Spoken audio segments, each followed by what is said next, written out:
الحمد لله رب العالمين، الصلاة والسلام على نبينا محمد وعلى آله وصحبه أجمعين ومن تبعهم بإحسان إلى يوم الدين. رب اشرح لي صدري ويسر لي أمري واحلل عقدة من لساني يفقه قولي. فأعوذ بالله السميع العليم من الشيطان الرجيم من حمده ونفخه ونفسه. بسم الله الرحمن الرحيم. السلام عليكم ورحمة الله وبركاته. وننزل من القرآن ما هو شفاء ورحمة للمؤمنين ولا يزيد الظالمين إلا خسارا. اور ہم نے قرآن کو نازل کیا ہے جو کہ شفا ہے اور رحمت ہے مومنین کے لیے، اور نہیں زیادہ کرتا ظالمین کو سوائے خسارے میں۔ یہاں پہ ایک اور نقطہ ہے، وہ یہ ہے کہ قرآن پڑھ کے شفا جو ہے وہ مومنین کو ہوتی ہے۔ زیادہ جو اس کے فائدہ اس سے حاصل کرتے ہیں وہ مومنین کرتے ہیں، کافروں کو اس سے فائدہ نہیں ہوتا، بلکہ وہ زیادہ تر خسارے میں ہی آگے بڑھ جاتے ہیں۔ تو کسی شخص کو قرآن پڑھے اور قرآن کا اس کو کوئی فائدہ نہ ہو رہا ہو، تو اس کا مطلب یہ نہیں ہے کہ قرآن صحیح نہیں ہے، قرآن شفا نہیں ہے، بلکہ کوئی نہ کوئی چیز مانے ہے، کوئی نہ کوئی چیز رکاوٹ بن رہی ہے اس بات کو عمل پیرا ہونے میں۔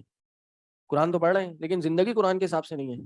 قرآن کی تلاوت ہو رہی ہے صبح شام، نیا گھر لیا قرآن کا ختم ہو گیا، نئی دکان لی قرآن کا ختم ہو گیا، اولاد ہوئی قرآن پڑھ لیا، مر گیا کوئی تو قرآن پڑھ لیا، لیکن زندگی قرآن کے حساب سے نہیں ہے، احکام کو فالو نہیں کر رہے، تو پھر یہ قرآن شفا نہیں بنے گا، کیونکہ آپ مومن نہیں ہیں۔ مومن تب ہوں گے جب قرآن پہ عمل کریں گے، اور پھر یہ قرآن شفا بھی دے گا۔ ہمارے ایک شیخ ہیں، شیخ ابو عبد المجید حفظ اللہ، جامع بکر کے پرانے اور بڑے سینئر اساتذہ میں ان کا شمار ہے۔ تو ان کو میں اکثر ایک دو گھروں میں جاننے والوں کے لے کے گیا کہ جی دیکھیں یہاں کسی جن جنات کا جادو کا اثر تو نہیں ہے۔ تو وہ میرے ساتھ گئے، بہرحال اللہ والی شخصیت ہے، ان کے ساتھ چند لمحے گزارنا ہی انسان کا ایمان بڑھا دیتا ہے۔ تو وہ گھر میں جہاں بھی گئے پہلے تو دیکھتے ہیں تصویریں کہیں نہیں ہیں اور کوئی الٹی سیدھی چیزیں تو نہیں ہیں، جہاں ہوتی ہیں وہ کہتے ہیں اتار دو تصویریں اتارو، کہو اس کی وجہ سے ہی تو نحوست آ رہی ہے گھر میں۔ تو میں نے ان کو ایک سوال کیا، اور یہی میرے کسی جاننے والے نے کیا، میں کہ ہم تو سورہ بقرہ بھی پڑھتے ہیں، سورہ آیت الکرسی بھی پڑھتے ہیں، یاسین بھی پڑھتے ہیں، پھر کیوں ہمارے گھر میں یہ جن جنات والے معاملات ہو رہے ہیں؟ انہوں نے ایک گولڈن جواب دیا اس کا۔ کہا کہ ان سے پوچھو قرآن تو پڑھتے ہیں، سورہ بقرہ تو پڑھتے ہیں، سورہ بقرہ پہ عمل کتنا کرتے ہیں؟ عمل نہیں کریں گے یہ فائدہ نہیں دے گی، تو اس لیے یہ قرآن فائدہ ان کو ہی دے گا جو اس پہ عمل کرتے ہیں۔ امام ابن قیم نے زاد المعاد میں بھی یہ نقطہ ذکر کیا ہے۔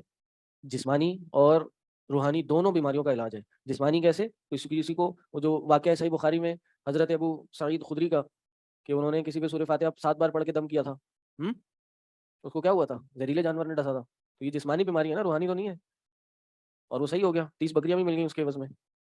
تو ایسا کیا جا سکتا ہے، اور نبی علیہ السلام نے پھر کہا تمہیں کس نے بتایا کہ وہ جو سورہ فاتحہ ہے وہ رقیہ ہے؟ وَإِذَا أَنْعَمْنَا عَلَى الْإِنسَانِ أَعْرَضَ۔ اب یہاں انسان کی ایک خصلت جو کہ اچھی نہیں ہے اس کا ذکر کیا جا رہا ہے۔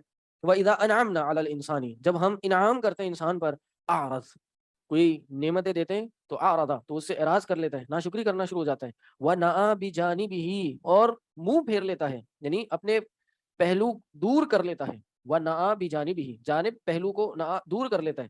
وَإِذَا مَسَّهُ الشَّرُّ كَانَ يَئُوسًا، اور جب اس کو کوئی تکلیف پہنچتی ہے، كَانَ يَئُوسًا، تو وہ بہت نا امید ہو جاتا ہے۔ یعنی انسان کی یہ خصلت، کس کی خصلت؟ یہ کافر کی خصلت ہے، وہ شخص جو مومن نہیں ہے اس کی یہ خصلت ہے کہ جب انعام ہوتا ہے تو ناشکری کرتا ہے، اور جب تکلیف آتی ہے تو نا امیدی کا اظہار کرتا ہے۔ جبکہ مومن کی خصلت کیا ہے؟ عجبا لامر مؤمن، مومن کا معاملہ بڑا عجیب ہے۔ اذا اصابته سراء شکر، جب کوئی انعام کوئی خوشی ملتی ہے شکر ادا کرتا ہے۔ واذا اصابته ضراء صبر، جب اس کو کوئی تکلیف آتی ہے تو وہ صبر کرتا ہے۔ یہ مومن کے لیے مومن کی روش ہے، مومن کا یہ طریقہ ہوتا ہے، یہ کافر کی روش ہے۔ دوسرا نقطہ یہاں پہ وہی ہے جو میں نے کل بھی بتایا تھا، جب انعام کا لفظ استعمال کیا تو اللہ نے کہا انعمنا، جی متکلم کا صیغہ استعمال کیا، اور شر کی بات ہوئی تو شر کو ہی فاعل بنا دیا۔ اس لیے کہتے ہیں کہ شر کی نسبت اللہ کی طرف نہیں کی جائے گی۔ والشر لیس فی فعل اللہ بل فی مفعولاته، جی شر جو ہے وہ اللہ کے فعل میں نہیں ہے، اللہ کے مفعول میں ہے۔ چلیں پچھلے سال بھی سمجھائی تھی یہ بات میں نے، یاد ہے؟ سمجھ میں آتی ہے نا؟ چلیں قل، کہہ دیجئے، کل یعمل علی شاکلتی، کہہ دیجئے ہر وہ عمل، کل یعمل علی شاکلتی، ہر کوئی اپنے طریقے پہ ہی عمل کرتا ہے۔ فربکم اعلم بمن هو اہدی سبیلا، بس تمہارا رب زیادہ جانتا ہے جو زیادہ سیدھی راہ پر ہے۔ یعنی دلوں کے کیا حال ہیں، کون ناشکری کرتا ہے، کون صبر کرتا ہے، یہ اللہ کو زیادہ بہتر پتہ ہے، تم جو ہو یعنی اللہ کو اس کا زیادہ علم ہے۔ وَيَسْأَلُونَكَ عَنِ الرُّوحِ، اور یہ آپ سے آ کے روح کے بارے میں سوال کریں گے. قُلِ الرُّوحُ مِنْ أَمْرِ رَبِّي، کہہ دیجئے روح جو ہے یہ میرے رب کے حکم سے ہے. وَمَا أُوتِيتُم مِّنْ عِلْمٍ إِلَّا قَلِيلًا، اور نہیں اوتیتم تمہیں عطا کیا گیا من العلم علم سے، علم میں سے تمہیں نہیں عطا کیا گیا الا قلیلا سوائے بہت تھوڑا. یہ انسان کی حقیقت ہے کہ انسان کو وہ جو اس کے جسم کے اندر ہے اس کا بھی علم نہیں دیا گیا. آج جدید سائنس نے روح کا انکار کیا ہوا ہے، اس لیے کہ روح 5 سینسز سے نہیں پہچانی جا سکتی. سائنس کہتی ہے ہر وہ چیز جس کو آپ 5 سینسز اردو کیا کہتے ہیں، حواس خمسہ، حواس خمسہ سے نہیں اس کا ادراک ہو سکتا، تو وہ کیا ہے، وہ حقیقت نہیں ہے. اسی طرح خدا ہے، خدا کو بھی آپ حواس خمسہ سے نہیں پہچان سکتے. اسی طرح روح ہے، روح کو بھی آپ حواس خمسہ سے نہیں پہچان سکتے. تو اس لیے روح کا انہوں نے انکار کیا. اصل میں اس آیت کا شان نزول یہ ہے کہ یہود جو مدینہ میں تھے انہوں نے کفار قریش کو کہا کہ جاؤ اپنے رسول سے روح کے بارے میں پوچھو، تو اللہ تعالیٰ نے یہ آیت نازل فرما دی.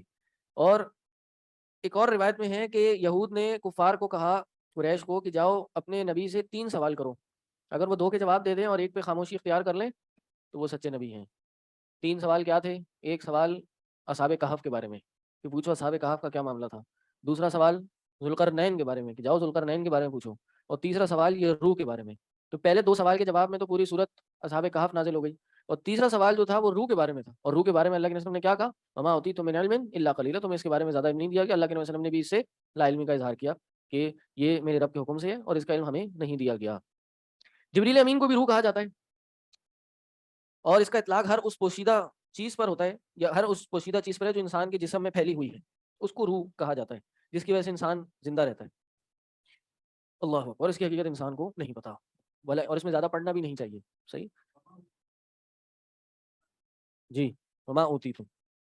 السلام علیکم. جی بالکل، جی بالکل ایسے ہی. بلکہ یہ، ہاں ٹھیک ہے، بالکل ایسے. اسی طرح تقدیر کا معاملہ ہے. تقدیر کے معاملے کی ساری حقیقت ہمیں نہیں بتائی گئی. کل کیا ہوگا یہ ہمیں نہیں پتا، ہماری تقدیر مقدر میں کیا ہے یہ بھی ہمیں نہیں پتا. تو اس لیے ہر چیز کا ہمیں 100% پتہ چل جانا ضروری نہیں ہے. بعض اوقات ہر چیز کا پتہ چل جانا ہمارے نقصان کا باعث ہوتا ہے. کسی کو پتہ چل جائے اس کی موت کے بارے میں، 6 مہینے بعد اس کا وقت آ جائے گا، کیا کرے گا وہ تو ڈپریشن میں پڑ جائے گا.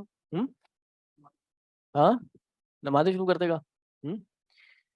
بہرحال تو یہ بہرحال ایک امتحان بھی ہے اور نقصان بھی. ولا ان شئنا، اگر ہم چاہتے، لنذهبن بالذی اوحینا الیک ثم لا تجد لک به علینا وکیلا.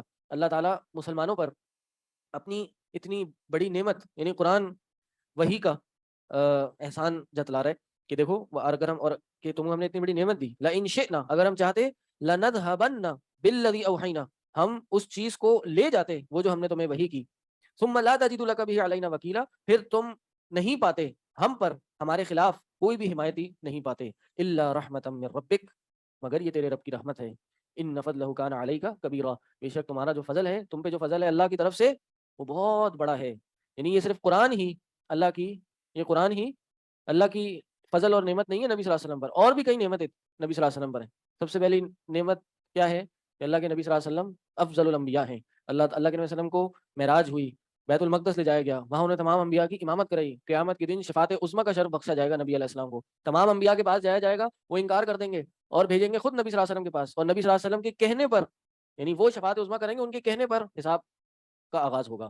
قل لئن اجتمعت الانس والجن، کہہ دیجئے کہ اگر جن و انس جمع ہو جائیں، علی ان یاتوا بمثل هذا القرآن، اس بات پر کہ وہ اس قرآن جیسی کوئی چیز لے آئیں، لا یاتون بمثلہ، وہ اس جیسی کوئی اس کی مثل بھی نہیں لا سکتے. لا یاتون بمثلہ، اس کی مثل لا ہی نہیں سکتے. ولو کان بعضهم لبعض ظہیرا، اگرچہ ان کا بعض کا بھائی مددگار ہی کیوں نہ ہو جائے، یعنی ایک دوسرے سب مل جائیں، ایک دوسرے کی مدد بھی کریں، سب مل کے بھی ایک نسخہ پیدا نہیں کر سکتے. اصل میں ہوا کیا تھا، کفار قریش نے کہا تھا کہ بھائی یہ جو تم قرآن لائے ہو نا اور بڑا کہہ رہے ہو یہ اللہ کی طرف سے ہے، یہ تمہارے رب کی طرف سے ہے، یہ ہم بھی لا سکتے ہیں، ہم بھی پیدا کر سکتے ہیں. تو اللہ نے چیلنج دیا، چلو بھائی تم کفار قریش کیا پوری انسانیت کو، جن کو، انسانوں کو، بلکہ نہ صرف انسانوں کو، جنوں کو بھی جمع کر لو اور جمع ہو کے ایک ہی نسخہ لانے کی کوشش بھی کرو، نہیں لا سکتے، ایسا ہوگا نہیں. اور 1400 سالوں میں کوئی ایسا کر بھی نہیں سکا. اسلام کے خلاف ہر طرح کا پروپیگنڈا کیا، قرآن نہیں لا سکا دوسرا. غلطیاں اس قرآن میں غلطیاں نکالنے کی کوشش کی، لیکن اپنے منہ کی کھائی. علماء نے بڑی جرت سے اس کے جوابات دیے اور اپنے منہ آپ ہی بے عزت ہوئے. وَلَقَدْ صَرَّفْنَا لِلنَّاسِ فِي هَذَا الْقُرْآنِ مِنْ كُلِّ مَثَلٍ، اور ہم نے پھیر پھیر کے لوگوں کے لیے اس قرآن میں ہر مثال بیان کر دی ہے. فَأَبَى أَكْثَرُ النَّاسِ إِلَّا كَفُورًا، بلکہ لوگوں نے ہر چیز کا انکار کیا. تو پس ابا انکار کیا اکثر لوگوں نے الا کفورا سوائے کفر کے. یعنی کفر کرنے کے علاوہ ہر چیز کا انکار کیا, کفر کا انکار نہیں کیا. یعنی قرآن کی جو مثالیں ہیں, قرآن کے جو واقعات ہیں, سب چیزوں کا انکار کر دیا, کفر کرنے کا انکار نہیں کیا. وقالوا اور انہوں نے کہا, اب انہوں نے ڈرامے بازی شروع کر دی. جب قرآن نہیں لا سکے, قرآن جیسی کوئی چیز نہیں لا سکے, تو انہوں نے کیا کرا, اچھا چلو نبی علیہ السلام کو دوسرا چیلنج دے دیتے. اب کہنے لگے کہ بھائی کچھ ذرا نشانیاں دکھاؤ. تو پہلی انہوں نے کیا کہا, قالوا لن نؤمن لك حتى تفجر لنا من الارض ينبوعا, ہم تم پہ تب تک ایمان نہیں لائیں گے حتی یہاں تک کہ تو زمین سے کوئی نہر جاری کر دے, چشمہ جاری کر دے. ینبوعا چشمہ جاری کر دے, ہم تب تک ایمان نہیں لائیں گے. یا پھر او تکون لک جنۃ من نخیل وعنب, یا پھر تیرے لیے کوئی باغ ہو نخیل کا. نخیل کیا ہوتا ہے؟ کھجور کا باغ. وعنب اور انگور کا باغ. فتفجر الانہار خلالها تفجیرا, اور تو اس کے درمیان ایک کیا کر, ایک نہر جاری کر دے یا نہریں جاری کر دے. ہم تب تک ایمان نہیں لائیں گے جب تک تو ایک باغ بنا کھجور کا اور انگور کا, اور اس کے درمیان نہریں جاری کر دے. یا پھر او تسقط السماء كما زعمت علينا كسفا, یا پھر آسمان سے کوئی ٹکڑا ہی توڑ کے لیا, جیسے تو دعویٰ کرتا ہے ہمارے اوپر آسمان سے ٹکڑا گر جائے گا, آسمان پھٹ پڑے گا ہم پہ, ایسے ہی کر لے, آسمان سے کوئی چیز توڑ کے لیا ہمارے لیے, کیسفن ٹکڑا. او تأتی باللہ والملائکۃ قبیلا, یا پھر اللہ اور اس کے فرشتوں کو ہی سامنے لیا تاکہ ہم دیکھ لیں بھائی اللہ کون ہے اور اس کے فرشتے کون ہیں. یعنی یہ چیزیں مانگ رہے ہیں, یہ نشانیاں مانگ رہے ہیں. قرآن تو نہیں لا سکے, چلو اب یہ چیزیں دو ہمیں. ایک اور سوال کیا, کتنی ہو گئی ریکوائرمنٹس ذرا گنیے گا؟ 3 ہو گئی, 2 اور آ رہی. او یکون لک بیت من زخرف, یا پھر ہو تیرے لیے کوئی گھر سونے کا, یا پھر تیرے لیے کوئی گھر ہو سونے کا. او ترقا فی السماء, یا پھر تو ایک ہو گیا, یا پھر تو آسمان پہ چڑھ جا, آسمان پہ چڑھنا شروع کر دے, لیکن تب بھی ہم تجھ پہ ایمان نہیں لائیں گے. لن نؤمن لرقیک, تب بھی ایمان نہیں لائیں گے. حتی تنزل علینا کتابا نقرؤہ, یہاں تک کہ تو ایسی کتاب نازل کر دے جس کو ہم پڑھیں. وہاں سے اوپر آسمان پہ چڑھ کے کوئی ایسی کتاب لا ہمارے لیے, تب ایمان لائیں گے. اللہ کے نبی صلی اللہ علیہ وسلم نے کہا, قل سبحان ربی, کہہ دیجئے, اللہ نے نبی صلی اللہ علیہ وسلم کو کہا کہہ دیجئے, سبحان ربی, پاک ہے میرا رب, هل كنت الا بشرا رسولا, نہیں ہوں میں سوائے اللہ کا, میں بشر ہوں اور اللہ کا رسول ہوں. یہ چیزیں میرے بس کی باتیں نہیں ہے, یہ تو اللہ نازل کرتا ہے. اصل میں انہوں نے یہ بھی مطالبہ کیا تھا نا, بہرحال اس کا میرا خیال ہے روایت آیت آگے آئے گی. انہوں نے کہا تھا نا کہ بھائی ایک کام یہ کرو کہ صفا پہاڑی ہے نا, اس کو سونے کی بنا دو, یا پھر یہ جو ارد گرد کی جگہیں ہیں, صحرا ہے, ان کے باغات بنا دو, ہم کھیتی باڑی کریں یہاں پر. اور پھر یہ مطالبے کیے. اللہ کے نبی صلی اللہ علیہ وسلم کو حکم دیا, کہہ دیجئے میں تو ایک بشر ہوں, رسول ہوں, انسان ہوں. آگے کیا کہا, وما منع الناس ان يؤمنوا اذ جاءهم الهدى الا ان قالوا ابعث الله بشرا رسولا. وما منع الناس, نہیں منع کیا لوگوں کو, ان يؤمنوا, یہ کہ وہ ایمان لائیں, اذ جاءهم الهدى, جب ان کے پاس ہدایت آ گئی.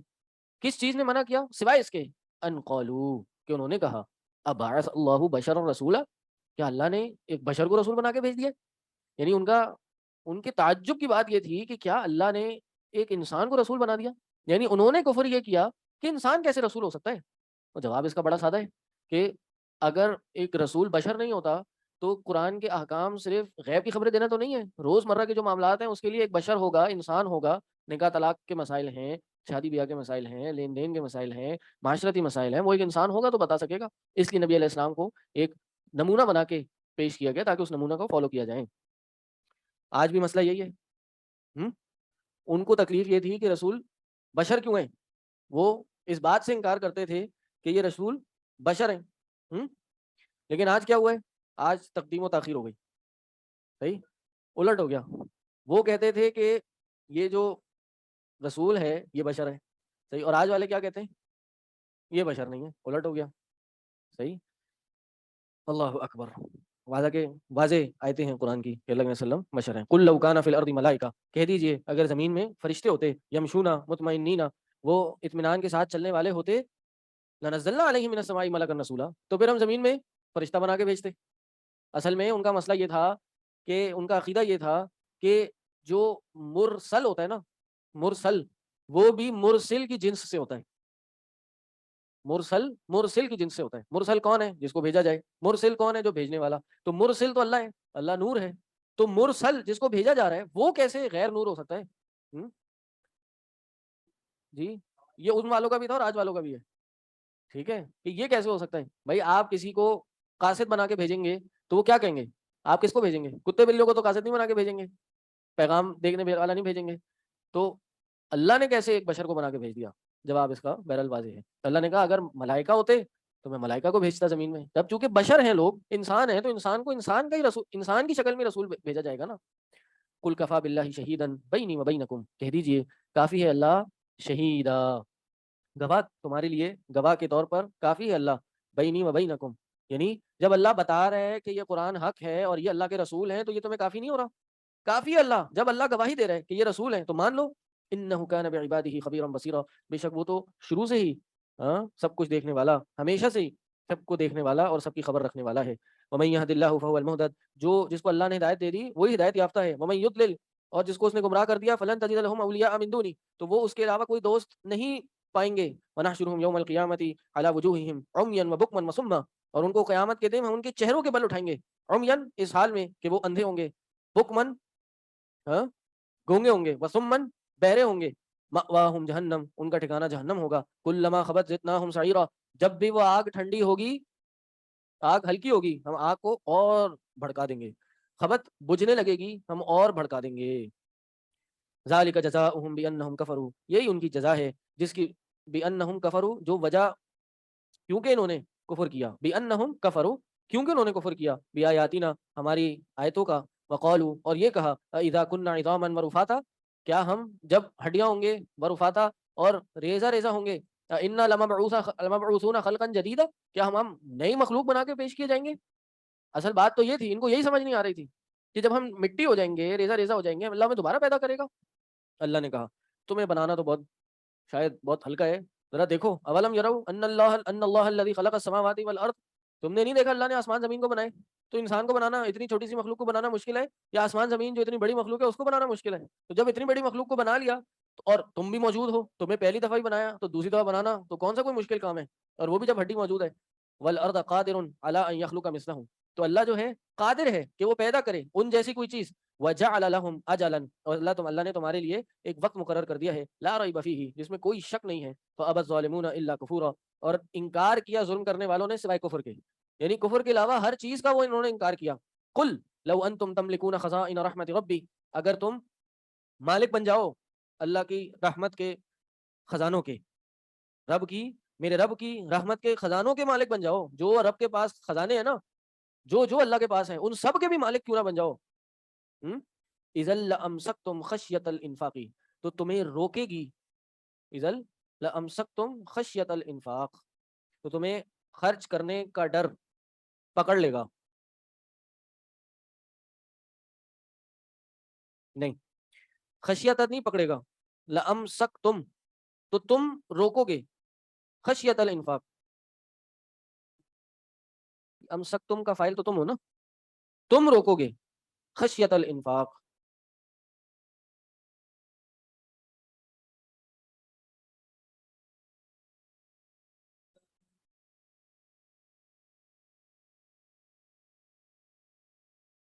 بہرحال ترکیب میں کیا بن رہا ہے میرے نہیں بہرحال اس وقت سمجھ آ رہا جلدی میں, لیکن معنی یہ ہے لامسکتم, تو کیا ہوتا کہ روک لیتے تم, کس کے ڈر سے؟ خرچ کرنے کے ڈر سے. وکان الانسان قتورا, اور انسان تو ہمیشہ سے ہی بہت قتور ہے, بخیل ہے. ٹھیک, اچھا, اصل میں بات یہ ہے, وہ میں نے کہا نا کہ یہ اصل میں مطالبہ کرتے تھے کہ یہ جبل صفا پہاڑ کو سونے کا بناتے ہیں اور ہمیں کھیتی باڑی کریں, پھر ہم اللہ کی راہ میں بہت خرچ کریں گے. اللہ نے کہا کہ یہ کیا, تمہیں اللہ کے پورے خزانے کیوں نہ مل جائیں, لیکن تم اتنے ڈرپوک ہو اور اتنے بخیل ہو کہ تم مال ختم ہونے کے ڈر سے تم خرچ کرنے سے ہی رک جاؤ گے, تم اللہ کی راہ میں خرچ نہیں کرو گے. اب آگے مثال دی موسیٰ علیہ السلام کی, کہ جو پیچھے انہوں نے اتنے سارے مطالبے کیے تھے نا کہ ہم ایمان تب لائیں گے کہ جب نشانیاں ہمیں دکھا دو گے.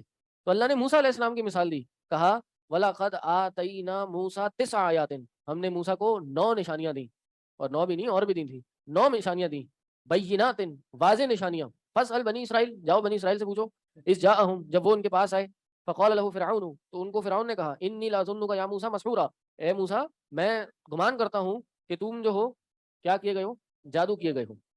اصل میں بتانا یہ مقصد ہے کہ جب کفار مکہ نے, مشرکین مکہ نے ان سے مطالبہ کیا, کیا مطالبہ, کہ یہ سب نشانیاں لے آؤ، تو اللہ نے کیا کہا کہ بھائی جس نے ایمان نہیں لانا ان کو یہ نشانیاں کافی نہیں ہوں گی، اور اگر اللہ نے یہ نشانیاں دکھا دی، یہ مطالبے پورے کر دیے، اور پھر یہ ایمان نہیں لائے، تو پہلے ہم نے آیت پڑھی نا، تو اللہ تعالیٰ ان کو نیست و نابود کر دے گا، جیسے موسیٰ کی فرعون کی قوم کو غرق کر دیا تھا، وہ ختم ہو گئی تھی، لیکن اللہ یہ مکہ والی جو قوم ہے اس کو نیست و نابود کرنا چاہتا نہیں ہے، اس لیے یہ ان کے مطالبے پورے نہیں کر رہا۔ اور جس نے مطالبہ پورا، جو مطالبے کر رہے ہیں نا، جس نے ایمان نہیں لانا وہ مطالبے پورے ہونے کے بعد بھی ایمان نہیں لائے گا، جیسے موسیٰ کی قوم ایمان نہیں لائی، کیونکہ موسیٰ کی قوم کو تو ہم نے 9 نشانیاں دی تھی، 9 مطالبے ایک طرح سے پورے کیے، مطالبے تو نہیں تھے، 9 نشانیاں عطا کی، لیکن پھر بھی ایمان جس نے نہیں لانا تھا وہ نہیں لائی۔ تو یہ جو نشانیاں مانگ رہے ہیں، جس نے ایمان لانا ہے وہ ابھی بھی لائے گی، جس نے نہیں لانا وہ بعد میں بھی نہیں لائے گی۔ باقی باتیں انشاءاللہ نماز کے بعد کریں گے۔ سبحانک اللہم و بحمدک۔ روح اور نفس میں کیا فرق ہے؟ شیخ تنویر سمجھ آ جاتی ہوں؟ آئے بھائی، کہاں رہ گئے سب؟ ان کو بلاؤ، اور ٹائم نہیں ہے ابھی، ختم کرنے 10 آیتیں باقی ہیں، لے لو جلدی سے لے لو، آپ اپنا نکال لیں۔ نمبر تو آپ سب کے صحیح آئے، پورے پورے ہی ہیں سب کے، ایک آدھ کے علاوہ۔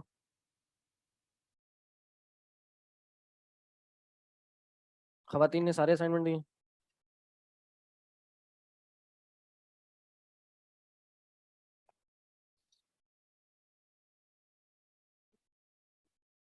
سلطان صاحب نے ایک بھی اسائنمنٹ نہیں دیا، وقاص صاحب نے دوسرا نہیں دیا، اماد نے دوسرا نہیں دیا، زاہد نظام صاحب نے دونوں دے دیے۔ زاہد نظام 5 نمبر کم کیوں ہے تمہارے پہلے میں؟ ہاں اچھا، ماشاء اللہ۔ جمع تو نہیں کر رہے وہ؟ کل کی کلاس پہ عمل تو نہیں کر لیا انہوں نے؟ ہے؟ چلو آئے تو پوچھتے ہیں، آپ کے 5 نمبر کم کیوں اسائنمنٹ میں پہلے والے میں آپ کے؟ ہاں، لیٹ لیٹ کا مسئلہ تھا، 5 مارکس کاٹ لیے، شکر ہے 5 کاٹے، شکر ادا کریں۔ ہاں، لیٹ پہ تو اسائنمنٹ لیا نہیں جاتا، یہ تو نماز کاٹ لیے تو احسان کیا آپ پہ؟ ہماری یونیورسٹی میں تو لیٹ پہ اسائنمنٹ نہیں لیتے تھے، ٹائم گزر گیا، آن لائن سبمیشن ہے، ٹائم گزر گیا، خلاص، نہیں نہیں، ہاتھ پیر نہیں جڑتے۔ جی بسم اللہ۔ وَلَقَدْ آتَيْنَا مُوسَىٰ 9 آيَاتٍ بَيِّنَاتٍ۔ مسئلہ سمجھ آ گیا موسیٰ علیہ السلام کی نشانیوں کا کیوں تذکرہ کیا؟ وہ 9 نشانیاں کون سی تھیں؟ لکھنا چاہیں لکھ لیں۔ ایک تھا ید بیضا، ید بیضا، سفید ہاتھ۔ موسیٰ علیہ السلام کا عصا، خون کا عذاب۔ ید عیسیٰ نہیں، ید بیضا، اور عصائے موسیٰ، خون۔ سمندر کے پانی کا 2 حصے ہو جانا۔ آل فرعون کے مال و دولت کی بربادی۔ طوفان کا عذاب، ٹڈی کا عذاب، جوؤں کا عذاب، مینڈک، جراد، کمل، صفادے، یہ سب لکھا ہے نا قرآن میں، اور یہ تمام نشانیاں تھیں۔ یہ کمل تو یہ جوئیں ہیں نا، ہاں، مینڈک، یہ 9 نشانیاں ہیں۔ اور بھی نشانیاں تھیں جیسے پانی کا چشمہ پھوٹ جانا، صحیح، اور ظاہر ہے وہ زبور کا بھی نازل ہونا، زبور ہوئی تھی نا، نہیں نہیں سوری، تورات، تورات کا نازل ہو جانا۔ لیکن یہ جو واضح نشانیاں تھیں یہ فرعون اور ان کے لوگوں کو دکھائی گئی تھیں، اس لیے ان کا یہاں ذکر کیا کہ بھائی جب انہوں نے نشانیاں دیکھ کے انہوں نے ایمان نہیں لائے، ہاں، تو یہ کیسے لائیں گے؟ اور اگر یہ نہیں لائے، ہم نے نشانیاں نازل کر دیں اور پھر بھی نہیں لائے تو ان کو نیست و نابود کر دیں گے، اور ظاہر ہے وہ اللہ نہیں چاہتا تھا۔ پھر موسیٰ علیہ السلام نے جواب میں کہا، قال لقد علمت، اے فرعون تو جانتا ہے، ما علمت، سوری لقد علمت ما انزل هؤلاء الا رب السماوات والارض، ان نشانیوں کو کسی نے نازل نہیں کیا سوائے آسمان و زمین کے رب میں، بصائر، اس حال میں کہ وہ واضح دلائل ہیں، بصائر یہاں حال بن رہا ہے، اس حال میں کہ وہ واضح دلائل ہیں، وانی لاظنک یا فرعون مثبورا، فرعون نے کہا تھا نا موسیٰ علیہ السلام کو کہ میں آپ کو جادو کیا ہوا سمجھ رہا ہوں، صحیح ہے، آپ تو ایسا لگ رہا ہے دیوانے ہی ہیں، جادوگری ہوا ہے، ہماری اتنی بڑی سلطنت ہے، اتنی بڑی فوج ہے، مال و دولت ہے، سلطہ ہے، طاقت ہے، اور آپ اکیلے شہر میں گھوم رہے ہیں اپنی اپنا عصا لے کے، میں تو سمجھ رہا ہوں آپ جادو کر رہے ہیں۔ جواب میں کیا کہا؟ کہا انی لاظنک یا فرعون مثبورا، اے فرعون میں گمان یہ کرتا ہوں، یعنی یقین کرتا ہوں، یا گمان سے مراد یقین ہے، یا فرعون مثبورا، میں تو گمان یقین کرتا ہوں کہ تم جو ہو کیا ہو، مسبورا، عذاب کیے ہوئے ہو، ہلاک کیے ہوئے ہو۔ سلمان بھائی آپ کہاں رہ گئے؟ آپ نے کل کی کلاس پہ جمع بین الصلاتین پہ عمل تو نہیں کر لیا؟ اچھا چل فاراد ان یستفزهم من الارض، بس اس نے ارادہ کیا ان یستفزهم من الارض کہ انہیں زمین سے پھسلا دے، فاغرقناه ومن معه جميعا، اور ہم نے ہلاک کر دیا اس کو، کس کو؟ فرعون کو، اور اس کے ساتھ جو تھے جميعا، سب کے سب کو ہلاک کر دیا۔ وقلنا من بعده لبنی اسرائیل، اور اس کے بعد ہم نے بنی اسرائیل سے کہا اسکنوا الارض، بس اس الارض زمین میں جا کے رہو، کون سی زمین؟ شام اور فلسطین کی سرزمین میں جا کے رہو۔ فَإِذَا جَاءَ وَعْدُ الْآخِرَةِ جِئْنَا بِكُمْ لَفِيفًا، جب آخرت کا وعدہ یعنی بعد والا وعدہ آ جائے گا، جِئْنَا بِكُمْ لَفِيفًا، تو ہم تمہیں اکٹھا کر دیں گے۔ جی کیا ہو رہا ہے؟ ہاں تو یہ وہ ہو رہے ہیں، اصل تفسیر اس کی یہ ہے کہ تم وہیں رہو فلسطین میں، وہ تو واپس فرعونیوں کی جگہ پہ لے جائیں گے، تفسیر یہ ہے۔ فلسطین میں تو موجود تھے کہ جاؤ فلسطین میں رہو یا شام میں رہو، شام اس وقت فلسطین شام میں ہی تھا، تو فلسطین میں جا کے رہو، ہم تمہیں واپس فرعون کی جگہ پر، فرعون کی سرزمین پر جہاں تم پہلے رہتے تھے وہاں جمع کر دیں گے۔ اصل تو جی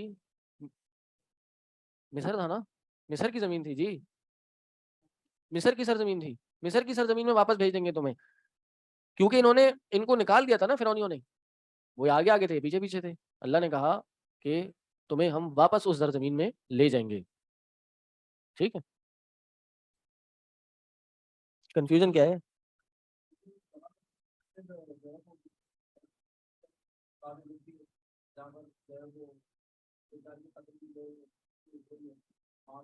اصل میں یہ فلسطین میں جا کے جمع ہوئے تھے، پھر فلسطین سے بھی نکل گئے تھے نا، اب واپس آ کے فلسطین میں آ کے جمع ہو رہے ہیں جی، تو فلسطین میں جمع ہو رہے ہیں یہ وہ مصر میں اس والی جگہ میں تو نظر نہیں ہو رہے، اب ان کا پیچھے کیا تصور ہے یہ مجھے نہیں پتا، لیکن اس آیت کی تفسیر یہ ہے کہ یہاں پر جو تفسیر ہے وہ یہ ہے کہ ہم آپ کو واپس اسی جگہ پہ جمع کر دیں گے جہاں آپ تھے، کہاں پر؟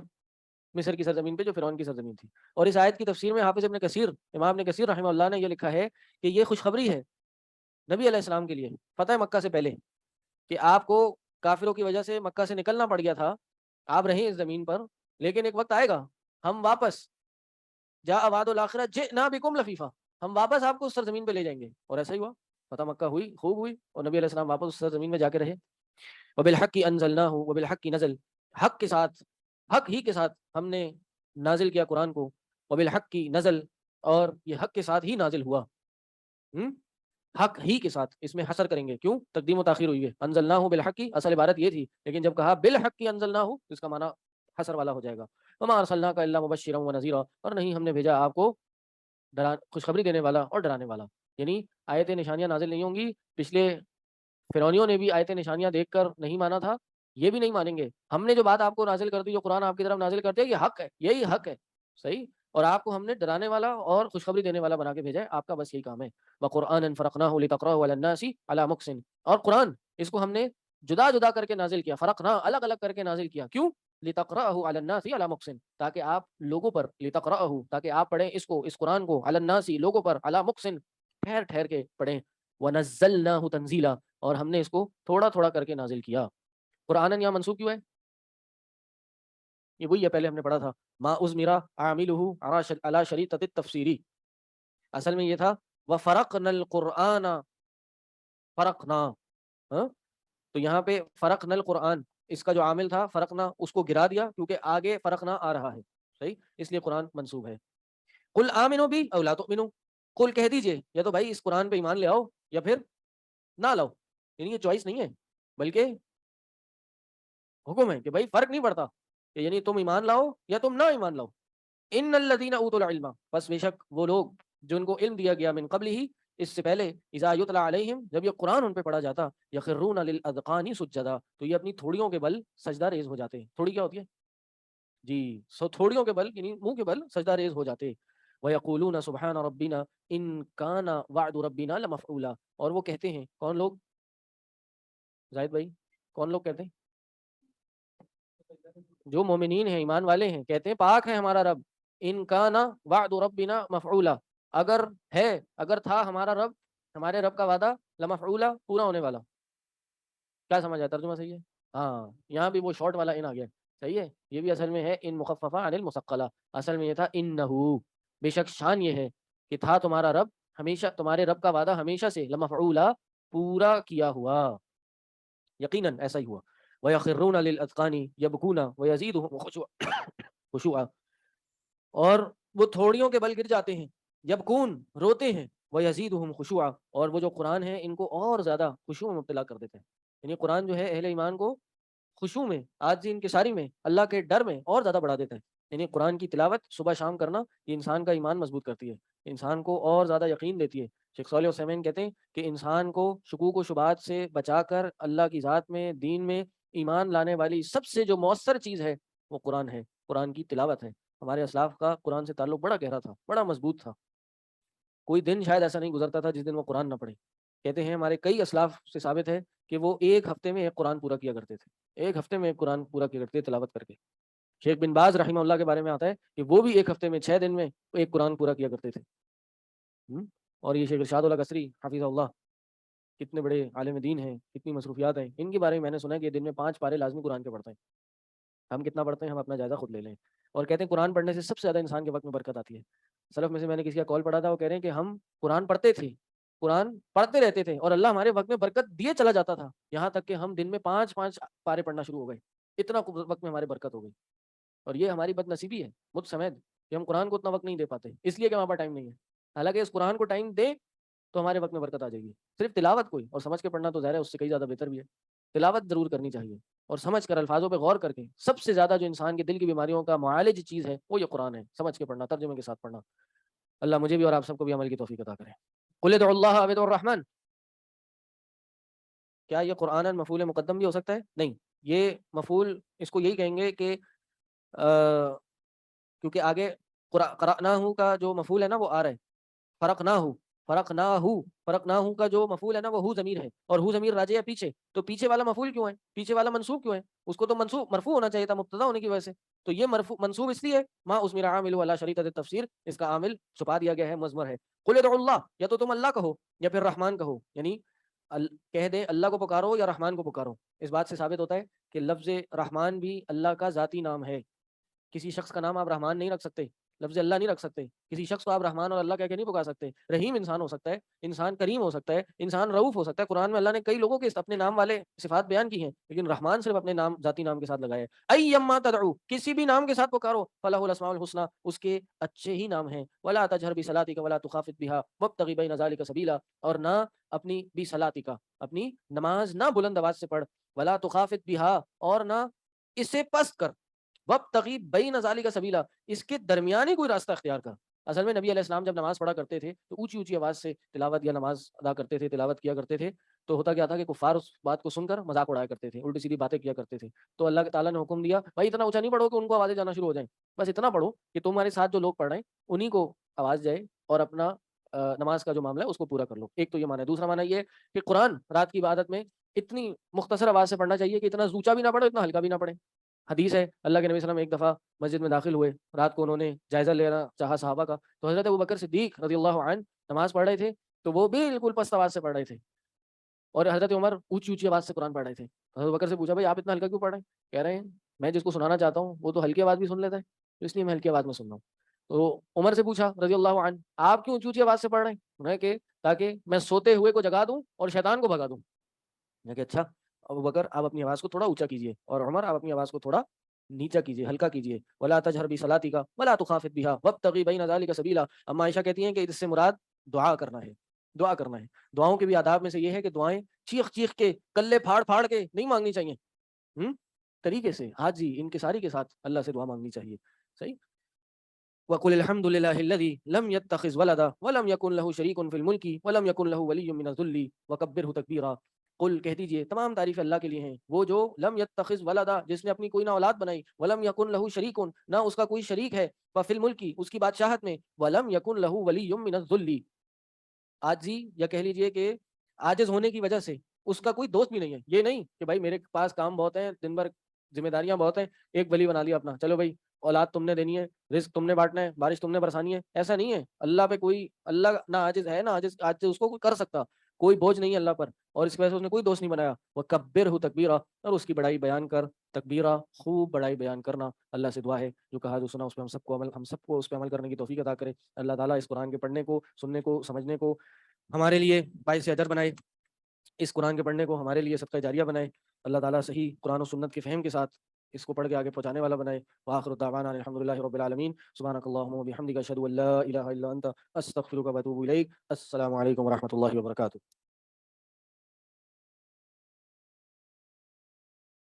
خیریت سے آپ لوگ؟ الحمدللہ وحدہ والصلاۃ والسلام علی من لا نبی بعدہ. وعلیکم السلام ورحمۃ اللہ وبرکاتہ. بھائی ہم کل پیریڈ نہیں لے رہے ہیں. کل پیریڈ کرنا ہے.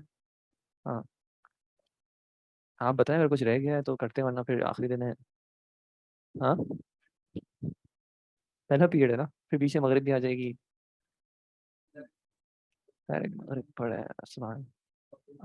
عصر کے بعد وہ گھڑی کا تلاش کریں, گھڑی کو, دعا کی مقبولیت والی گھڑی کو, اور دعا کریں انشاءاللہ. اپنے امتحانوں کے لیے بھی دعا کریں, اپنے اساتذہ کے لیے بھی دعا کریں, اپنے کلاس فیلوز کے لیے بھی دعا کریں.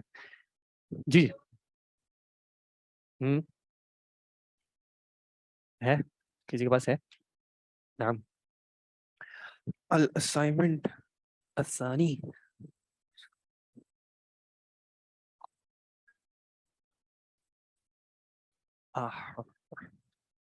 ماشاء اللہ پورا وہ جمع کیا ہے آپ نے. کوئی مقابلہ ہوتا ہے نہیں ہوتا ہے؟ مقابلہ ہوتا ہے نہیں ہوتا ہے؟ نہیں خارجی نہیں, داخلی.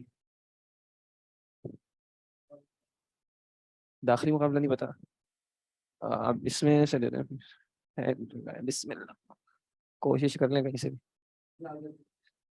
بارک اللہ فیک, جزاک اللہ خیر. ہاں داخلی مقابلہ بھی نہیں ہوتا آپ کے یہاں؟ آپ کا داخلی کا مطلب کیا ہوتا ہے؟ وہ آپ نے وزارت داخلہ وزارت خارجہ نہیں سنا؟ کیا ہوتا ہے؟ Foreign affairs. اور داخلہ انٹیریئر. تو ایک ہوتا ہے خارجی مقابلہ اور ایک ہوتا ہے داخلی مقابلہ. چلے چھوڑے, اس کا مطلب نہیں ہوتا نا, مطلب سمجھ گیا. آپ کے یہاں صرف داخلی معاونت ہوتی ہے, وہ نہیں سمجھ سکیں گے کیونکہ ان کا داخلی معاملہ ہے نہیں, آپ کا داخلی معاملہ ہے. آپ سمجھ رہے؟ اب بھی نہیں سمجھ رہا, کوئی بات نہیں. اصل میں شیخ طه کی کلاس کے بعد لگ رہا ہے.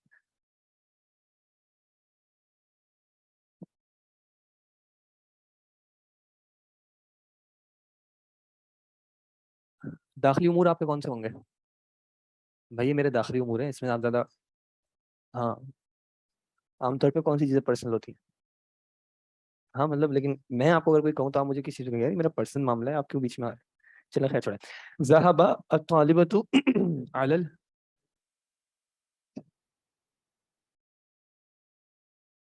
اچھا جی, اس میں کیا آن لائن والے بھی اگر یہ کچھ لائٹ کا ایشو ہے, میں ایک کام کروں گا, یہ المدرسہ لکھا ہوا ہے, یہ ذهب لکھا ہے, ٹھیک ہے. اب اس کے بعد والے نیچے آئیں گے تو انشاءاللہ لائٹ کا افیکٹ کم آئے گا. جی اس میں کیا کریکشن کی ضرورت ہے بھائی؟ ما هذا ما هذا ما هذا کیا یہ سبحان. راستے سے ہٹ جایا کرو یار, تم ہٹتے نہیں ہو راستے سے. فعل هذا فعل جيد. اي فعل هذا؟ کون سا فعل ہے؟ ثلاثی مجرد, ولكن في اي زمان؟ ماضي مضارع امر ماضي, صحیح فعل ماضی. پھر یہ کیا ہے ما هذا؟ فعل کے ساتھ اس کا کیا تعلق ہے؟ فاعل. جيد. هذا مذکر مؤنث؟ مؤنث. وهذا مذکر مؤنث, فكيف هذا؟ هذا مؤنث وهذا مذکر. ایسا کیسے؟ تو پھر کیا کرنا پڑے گا؟ یا تو فاعل ظاہر ہوتا ہے تو فعل واحد کا هذا واحد. مسئلہ کیا ہے, یا تو اس کو مذکر بنائیں یا اس کو اس کو مؤنث بنائیں یا اس کو مذکر بنائیں. تو آپ کیا کہہ سکتے ہیں, یا تو اس کو کر دیں ذهبت, پھر صحیح ہو جائے گا, یا پھر اس کو کر دیں الطالب, دونوں صحیح ہیں. اچھا اب اس کو پڑھنا کیسے ہے؟ مدرسہ پڑھنا ہے. مدرسہ کون ہوتی ہے؟ پڑھانے والی, ٹیچر. تو جائے گا اسٹوڈنٹ یا جائے گی اسٹوڈنٹ؟ اس سے زیادہ کوئی آسان ورڈ ہو سکتا ہے جو اس کانٹیکس میں سیٹ ہو جائے کہ اسٹوڈنٹ گئی کدھر گئی؟ مدرسہ. مدرسہ کس کو کہتے ہیں؟ اسکول. اور مدرسہ کی طرف جائیں گے یا مدرسہ کے اوپر جائیں گے؟ کی طرف جائیں گے. تو پھر کیا کریں, اعلا کر دیں اس کو. ذهبت جو بھی ہے, طالبت یا طالب مرفوع ہوگا لانه فاعل, وهذا حرف جر, فهذا اسم مجرور على المدرسة مجرور بالكسرة الظاهرة. وما هذا مع ظرف صحيح مضاف مضاف إليه أمه ذهب الطالب إلى المدرسة مع أمه إذا كان طالب اور إذا كان طالبة فأمها. ٹھیک ہے جی. جب میل کی بات کر رہے ہوں گے تو امی ہی کہہ دیں گے, اگر آپ فیمیل پہ سینٹینس کو چلا رہے ہیں تو پھر آپ امی ہاں کر دیں گے. صحیح ہے. تو یا تو فیمیل اسٹوڈنٹ گئی مدرسے کی اسکول اپنی امی کے ساتھ, یا پھر میل اسٹوڈنٹ گئے اسکول اپنی امی کے ساتھ. تفہمون جيد الحمد للہ. نعم الثانی. اور ترجمہ تو آپ ماشاءاللہ ویسے ہی چیمپئن ہیں. الثانی خدا جيد شربتن القهوة يا أبنائك. نعم شرب. اچھا پہلے تو کوشش کریں, پہلے تو یہ جو سینٹینس بن رہا ہے اس کا ورڈ ٹو ورڈ ترجمہ کرنے کی کوشش کریں جیسا یہ ہے. کیا تم کس نے, تم کون, تم سب فیمیلز نے, کیا تم سب فیمیلز نے, شربتن لانتن, شربتن کیا تم سب خواتین نے فیمیلز نے کافی پی اے میرے بیٹوں یا اے اپنا ایک اے تمہارے بیٹوں, کیا تم سب عورتوں نے کافی پی اے تمہارے بیٹوں. نعم جی ہاں, شربتم تم سب, شربتم انتم تم سب مذکروں نے کیا پی, چائے پی. تو اب یہ سینٹینس میں کچھ ایشوز لگ رہے ہیں جی, آگے سے بڑا لکھ دوں گا انشاءاللہ, معذرت. نعم اب کیا کریں, اب آپ کو ایک سینٹینس کا میننگ سمجھ میں آیا, اب آپ سوچیں کہ میں کیا مراد دینا چاہ رہا ہوں یا چاہ رہی ہوں. کیا سینٹینس بنانا چاہ رہے ہیں. ابھی سینٹینس ہے کیا تم سب خواتین نے کافی پی اے تمہارے بیٹوں, جی ہاں تم سب مذکروں نے چائے پی. اب آپ کو ایک سینٹینس اوور آل سمجھ میں آ گیا. اب جس میں جو غلطیاں ہیں وہ آپ صحیح کریں. پہلے اردو میں ہی صحیح کر لیں کہ کیا معنی دیں گے آپ, کیا سینٹینس بنائیں گے. کیا آپ سب نے چائے پی لی اے میری بیٹیوں, ٹھیک ہے. تو کیا آپ سب نے چائے پی لی اے میری بیٹیوں, تو اب نا ایک کی جگہ کیا ہو جائے گا, بنات ہو گیا پہلے, اور واحد متکلم یکون بناتی, ٹھیک ہے. اب الخطاب للجمع مؤنث, تو یہ چل جائے گا ہمارے پاس اشربتن, اس میں تبدیلی کی ضرورت نہیں ہے. پھر القہوہ بھی چل جائے گا, اور القہوہ کا اعراب کیا ہوگا, القہوہ مرفوع, لماذا مرفوع, فاعل اشربتن, هنا ضمیر موجود, شربتن انتن, فماذا يكون هذا, المفعول, واعراب المفعول منصوب. بارک اللہ فیک. اشربتن القہوۃ یا بناتی. اب جواب کیا دینا ہے, نہیں پورا جواب سوچیں, پورا جواب کیا بنے گا. ہم نے پی, کیا پی, اگر ہاں کہیں گے تو پھر کہوہ ہی پینا پڑے گا, ٹھیک ہے. اور اگر چائے پلانی ہے تو پھر منع کرنا پڑے گا, نہیں ہم نے چائے پی. تو کون سا اختیار کرنا ہے, لا, چائے پینے کے زیادہ شوقین ہے, یہاں پہ کافی والوں کو اتنا وہ نہیں ہے. اور پھر اب ہم نے پی, شربنا, شربنا نحنو الشائے, و اعراب الشائے شائی شایا شایو منصوب, لماذا مفعول بھی. بارک اللہ فیک. لا شربنا الشایا, یا پھر کہہ سکتے ہیں نعم شربنا القہوہ. تو یہ بھی پاسبل ہے. یہاں پہ آپ ایک اور چیز کر سکتے ہیں, اشربتم القہوۃ یا ابنائی, وہ بھی صحیح ہے, ٹھیک ہے. نعم شربنا القہوہ. بارک اللہ فیکم. ثم الثالث,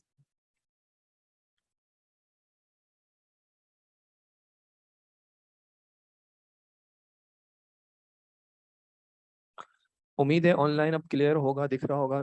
کوشش تو کر رہا ہوں بڑا لکھنے کی, اس سے زیادہ بڑا تھوڑا سا بورڈ چھوٹا ہے ہمارا. پھر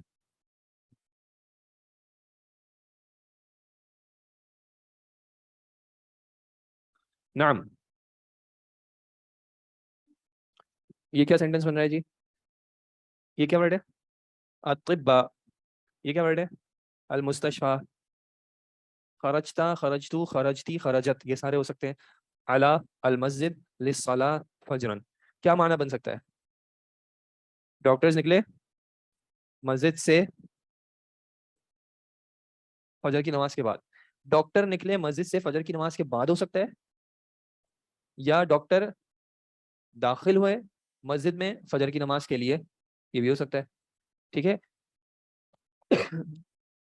یہ معنی بھی گرامیٹیکلی صحیح بن سکتا ہے کہ ڈاکٹر نکلے مسجد سے فجر کی نماز کے لیے, یہ گرامیٹیکلی صحیح سینٹینس بن سکتا ہے. مانوی طور پہ اس میں ہو سکتا ہے کوئی چیلنج ہو, لیکن چلے گا جی. تو اب اس کو کہیں گے کس طرح, اس میں کوئی ایشو ہے, اطباء المستشفى صحیح ہے. خرجت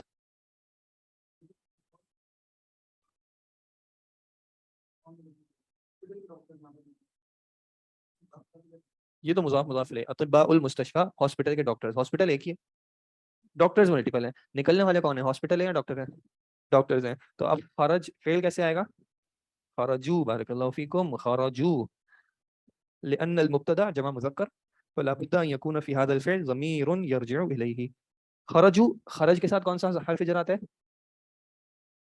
الا بھی آ سکتا ہے، خرجو الى المسجد، یعنی کہیں سے نکلے مسجد کے لیے بھی کر سکتے ہیں، خرجو من المسجد بھی کر سکتے ہیں. آپ سینٹینس کہتے ہیں تو یہ ہو جائے گا. اور اب یہاں پہ کیا ہوگا؟ یہاں پہ کوئی مسئلہ ہے یا نہیں ہے؟ اوکے، ایک مسئلہ کیا ہے جی؟ لام، کس چیز کا لام؟ ڈبل لام ہے، بارک اللہ فیک. یہ ڈبل لام کا کیا مطلب ہے؟ کہ یہ الصلاۃ لکھا ہوا تھا، اور یہاں پہ الصلاۃ کیوں نہیں بن سکتا؟ اس کو بنانا ہوگا مضاف، یہ مضاف بنے گا تو یہ کیا بنے گا؟ مضاف الیہ. الوی آ جائے گا، ال تو خیر فجر کی نماز کی وجہ سے آ جائے گا. دوسری کیا تبدیلی آئے گی؟ ابھی یہ جو ہے انڈیکیٹ کیا کر رہا ہے کہ یہ منصوب ہے، فجرن، ٹھیک ہے. تو اس کو کیا کرنا پڑے گا؟ لی صلاۃ الفجر، ٹھیک ہے جی. اوپر والا میں اریز کر رہا ہوں پھر. اور آپ چاہتے ہیں تو آپ اطباء کو جو ہے وہ مؤنث بھی کر سکتے ہیں، مرضی آپ کی. آپ یہ بھی کر سکتے ہیں کہ اس کو طبیبتو کر دیتے، طبیبۃ المستشفى بھی کر سکتے تھے آپ، جیسے آپ کی مرضی تھی، کوئی مسئلے کی بات نہیں ہے، ٹھیک ہے. نعم الرابع، جی پھر خراجت رہتا کیونکہ ایک مؤنث کی بات ہو رہی ہوتی. نعم الرابع، یا ابو عبد الرحیم.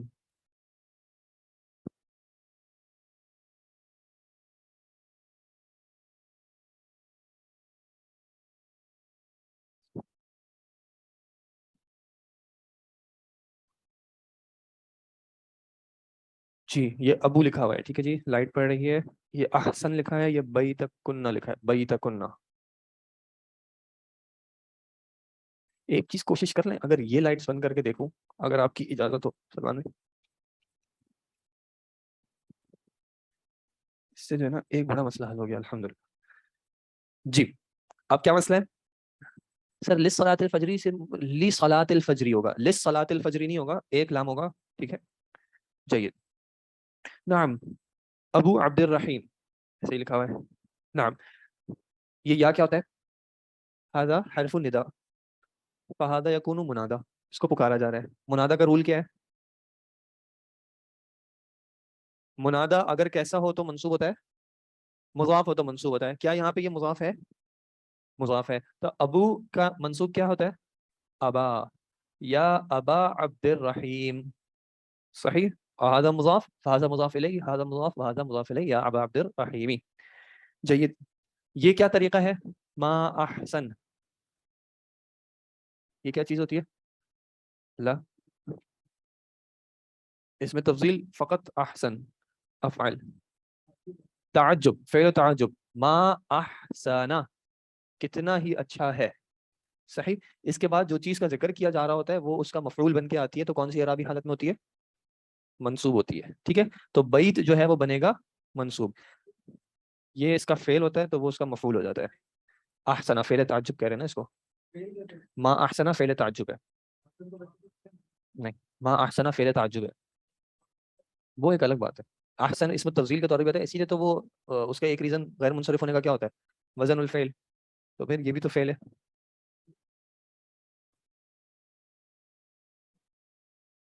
نہیں یہ بھی فعل ہے، تو اس پہ بھی ہو سکتا ہے. آپ کیوں اپنے آپ کو ریسٹرکٹ کر رہے ہیں؟ ٹھیک ہے. اچھا فعل تعجب ہو گیا ما احسنا، تو یہ اس کا بنے گا مفعول. تو پہلے تو یہ ہو جائے گا بیتا، ٹھیک ہے، کتنا ہی اچھا ہے گھر. اور گھر کس کا ہے؟ اب هذا ضمیر لمن، کننا ضمیر لمن، للمؤنث وللجمع ومخاطب، جمع مؤنث مخاطب. ولكن هنا خطاب من ابو واحد مذکر، تو ضمیر کون سی آئے گی؟ بئی تکا، بئی تکا. وہذا ماذا؟ اسم موصول، کس چیز کے لیے؟ یہ تو مؤنث کے لیے ہے، لیکن یہاں پہ سینٹینس میں یہ کس چیز کے لیے؟ بیت کے لیے ہے. اور بیت کیسا ہے؟ مذکر ہے، تو یہ کیا ہو جائے گا؟ الذی، لا اللاتی، اللاتی جمع للمؤنث، الذی دار مؤنث ہوتا، دار مؤنث ہوتی، ٹھیک ہے.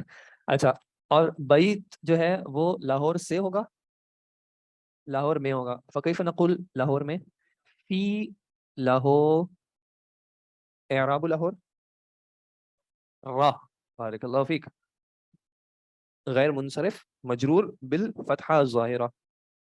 اب یہ کیوں غیر منصرف ہے؟ آپ لاہور رن کہہ سکتے ہیں، کہہ دیجیے گا. ویسے سٹیز کے جو نام ہوتے ہیں وہ کیسے ہوتے ہیں؟ بائی ڈیفالٹ مؤنث ہوتے ہیں. تو ایک وجہ اس میں ہو گئی کہ یہ علم ہے، دوسری وجہ یہ کہ یہ مؤنث ہے کیونکہ یہ شہر یا ملک کا نام ہے. تو اگر دو ریزنز مل گئے تو غیر منصرف بنانے کے لیے ہمارے پاس تیسرا ریزن غیر ابھی بارک اللہ فیک اجمی ہے. تو ماشاء اللہ آپ کے پاس دھڑا دھڑ ریزنس ہیں اس کو stick at the previous one. او ہو، ایک کام کریں، ایک آخری والا کرنے دیں، پھر آپ پیچھے والے پہ آپ کا پوچھ لوں گا، ٹھیک ہے؟ آپ اپنے پاس کوشچن لکھ دیں، جو بھی ہے کوشچن لکھ لیں اپنے پاس. نعم هنا اخیر الخامس،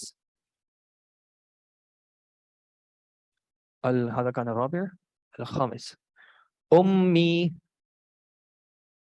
يقرأ القرآن كل صباح في غرفتهن. نعم جی. سینٹینس کیا کہنا چاہ رہے ہیں؟ یہ نمبر 3 بھی مٹا رہا ہوں تاکہ کنفیوژن نہ ہو. جی، امی یقرأ القرآن کل صباح فی غرفتہن، مجموعی معنی آپ کو کیا سمجھ میں آ رہا ہے؟ میری امی روز قرآن پڑھتی ہیں کمرے میں، ٹھیک ہے، صبح کے وقت کمرے میں قرآن پڑھتی ہیں. اب امی کو ہی پڑھانا ہے یا کسی اور کو پڑھانا ہے؟ امی کو ہی پڑھانا ہے. امی کی نیکیاں بڑھیں انشاءاللہ، ابو جو ہے وہ اپنی نیکیاں بڑھا لیں گے خود انشاءاللہ. اچھا جی، امی مذکر ام مؤنث؟ مؤنث. فهذا الفعل للمذکر ام مؤنث؟ مذکر. فكيف ياتي للمؤنث؟ تقرأ، امی تقرأ. ما اعراب القرآن هنا؟ القرآن لماذا؟ فاعل، مفعول به. من الفاعل هنا؟ فاعل کون ہے اس کا؟ ہیا، بارک اللہ فیک. ہیا اس کے اندر فاعل ہوگا جو کہ کتنے جائے گا؟ اتنے جائے گا. اور یہ سینٹینس سے بنے گا مبتدا، ٹھیک ہے، اس لیے یہ فاعل نہیں بن سکتا. اگر اس کو فاعل بنانا ہے تو آپ نے سمپل یہ کرنا ہے تقرأ امی، اب یہ فاعل بن گیا، ٹھیک ہے. القرآن مفعول ہو گیا. اب اس کا کیا کریں؟ وہ تو ٹھیک ہے، اس میں کوئی غلطی ہے، خطا ہے. کل کا اعراب کیا رکھیں؟ کلہ. اب آپ نے اس کو نصب کر دیا اور آپ نے اس کو تنوین نہیں دیا، تو اس کا کیا مطلب ہے؟ آپ کیا کہنا چاہ رہے ہیں؟ اس کو آپ مضاف بنا رہے ہیں. جب عندما اضفت هذا فأين المضاف الیہ؟ صباح، کل صباح، ہر صبح. اور کتنے پڑھتی ہیں؟ فی، کمرہ کس کا ہے؟ اگر امی کا غرف کمرہ ہے تو کیا کہیں گے؟ غرفتی. ہاں، بارک اللہ فیکم. اگر میرے کمرے میں پڑھوانا ہے تاکہ میرے کمرے میں سے جو پرابلمس ہیں وہ ختم ہو جائیں تو غرفتی کر دیجیے گا، ٹھیک ہے. اور اگر کسی کا بھی کمرہ نہیں کرنا تو صرف فی الغرفہ کر دیجیے گا. کہیں اور پڑھتی ہیں آپ کی امی تو کہیں اور کا لکھ دیجیے گا، کوئی مسئلہ نہیں. ہاں، کلہ کا نصب کیوں دیا آپ نے؟ ہاں، بارک اللہ فیک. ظرف ہو گیا، کون سا والا؟ زمان یا مکان؟ زمان. مفعول فی، یہ فعل اس وقت میں ہوتا ہے، ٹھیک ہے جی. آپ اس کو نہ رکھیں کلہ، اگر مثال کے طور پہ آپ کے سوال پہ آتا ہوں، اگر آپ کو نہیں رکھنا تو آپ صباحن بھی کر سکتے ہیں صرف، کلہ پھر آپ ہٹا دیجیے گا. امی تقرأ القرآن صباحن، صبح کے وقت. یہاں پہ کل سے مراد کر دی کہ ہر صبح. پھر آپ یہاں پہ ہر صبح نہیں کیجیے گا، صرف آپ کہیے گا صبح کے وقت میں. کبھی کبھی چھٹی ہو جاتی ہے، نیند غالب ہو جاتی ہے، کوئی مسئلہ نہیں ہے، ناشتہ وغیرہ بنانا ہوتا ہے. جی اب آپ بتائیں کیا کہہ رہے تھے آپ؟ جی بالکل، اس میں مضاف بن رہا ہے. نہیں، کل یہ جمی کے معنی میں آتا ہے، تو کل جمی حرف نہیں ہے کیونکہ اس کا اپنے کل کا مطلب ٹوٹل کا معنی ہے. الکل بھی کراتا ہے، شیخ الکل فی الکل، نہیں سنا آپ نے؟ یہ لے لیجیے گا پلیز، جزاک اللہ خیر. نہیں سنی ہے یہ فریز؟ نہیں سنا شیخ الکل آپ نے؟ نہیں سنا یار، کیا کریں آپ کے پاس شیخ الکل آگے پڑھاتے ہیں، آپ کو قرآن پڑھا رہے ہیں. شیخ الکل ایک اصطلاح ہے، شیخ الکل فی الکل ایک اور اصطلاح ہے، ٹھیک ہے. وہ درجہ جو ہے وہ تھوڑا زیادہ اوپر کا ہے. شیخ کل کا مطلب ہوتا ہے ٹوٹل. کل الناس کا مطلب کیا ہو جائے گا؟ تمام انسان. دونوں ہو سکتے ہیں، جائز ہے اس معاملے میں جو ہے، دونوں ہو سکتے ہیں، ٹھیک ہے جی. تو یہ ہو گیا ہمارا جو آپ آن کیمپس والوں کو اسائنمنٹ ملا تھا. آن لائن والوں کو شاید ہو رہا ہو کہ اچھا ہے ہم آن لائن ہی ہیں. جی آپ کا جو پہلے والے کا سوال تھا وہ پلیز سوال بتا دیجیے گا.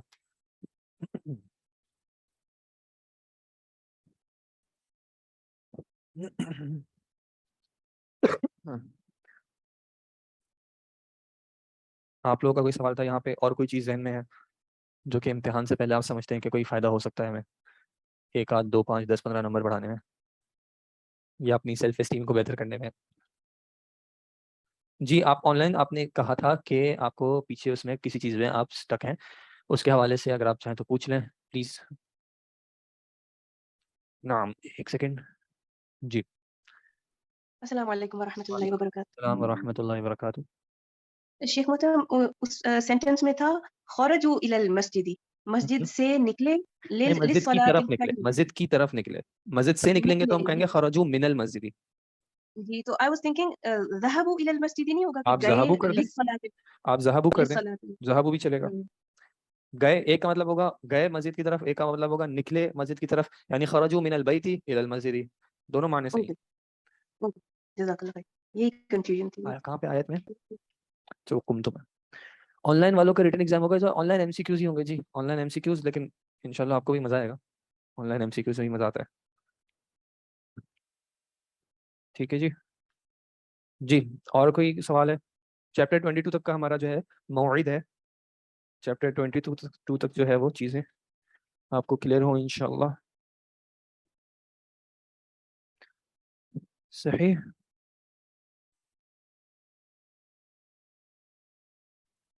ہم نے لاسٹ ٹائم فعل مجزوم بھی ریوائز کر لیا تھا, نہیں کیا تھا؟ خیر منصوب کی طرح ہی ہے تو اتنا کوئی فرق نہیں پڑتا. دی سینڈ جی جی صباحین کیوں؟ صباحین کلّا جو ہے اس کا مضاف بنے گا تو صباحین جو ہے اس کا مضاف الیہ. اگر آپ یاد کریں ظروف جو ہوتے ہیں وہ اکثر مضاف الیہ کی فارم میں ہوتے ہیں. مثال کے طور پہ تحت الکرسی کیسے پڑھیں گے؟ اللہ فوق السماواتی. اس کو سماواتی کیوں پڑھا ہے؟ ظروف کا اکثر استعمال اس طرح ہے, اور خاص کر وہ کلمات جو ظروف کے معنی کے لیے استعمال ہوتے ہیں ان کو مضاف بنا دیتے ہیں اور اس کے بعد مضاف الیہ بنا دیتے ہیں. جیسے بھی مع کا ہم نے کیا تھا, مع امی کیا تھا, ٹھیک ہے, اور یہاں پہ اگر مع الام کر دیں تو ان کا اکثر استعمال کیسے ہوتا ہے؟ مضاف کی طرح ہوتا ہے. تو اس وجہ سے وہاں پہ کل صباح کے طور پہ کیا تھا. اور کل کا ویسے بھی اکثر استعمال جو ہے وہ اس طرح ہوتا ہے مضاف الیہ کی فارم میں. لفظ لیسا ہے نام, لیکن ضروری نہیں ہے فعلیہ میں بھی ہو سکتا ہے. لیکن لیسا فعل ناقص جو ہے وہ اکثر جو ہے وہ اکثر بھی نہیں کہہ سکتے, اس کا فعل کے ساتھ بھی استعمال ہوتا ہے. ہاں وہ تو آپ ابھی آپ کے لیے آسان بھی رکھا ہوا ہے, آپ خیر تھوڑے سے تو بڑے ہو گئے, لیکن یس اس کا لیسا اور کانا کا ویسے استعمال دونوں کے ساتھ ہو سکتا ہے. لیکن ہوگا یہی کہ پھر اگر وہ فعل کے ساتھ بھی استعمال ہوں گے تو پھر وہ اپنے اندر کچھ بنا بھی رہے ہوں گے, اپنی کھچڑی بھی بنا رہے ہوں گے. جی بالکل 15 منٹ کے.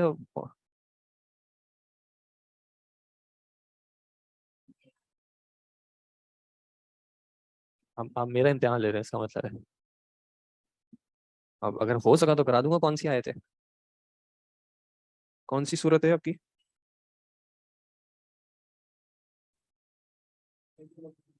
سورہ بنی اسرائیل.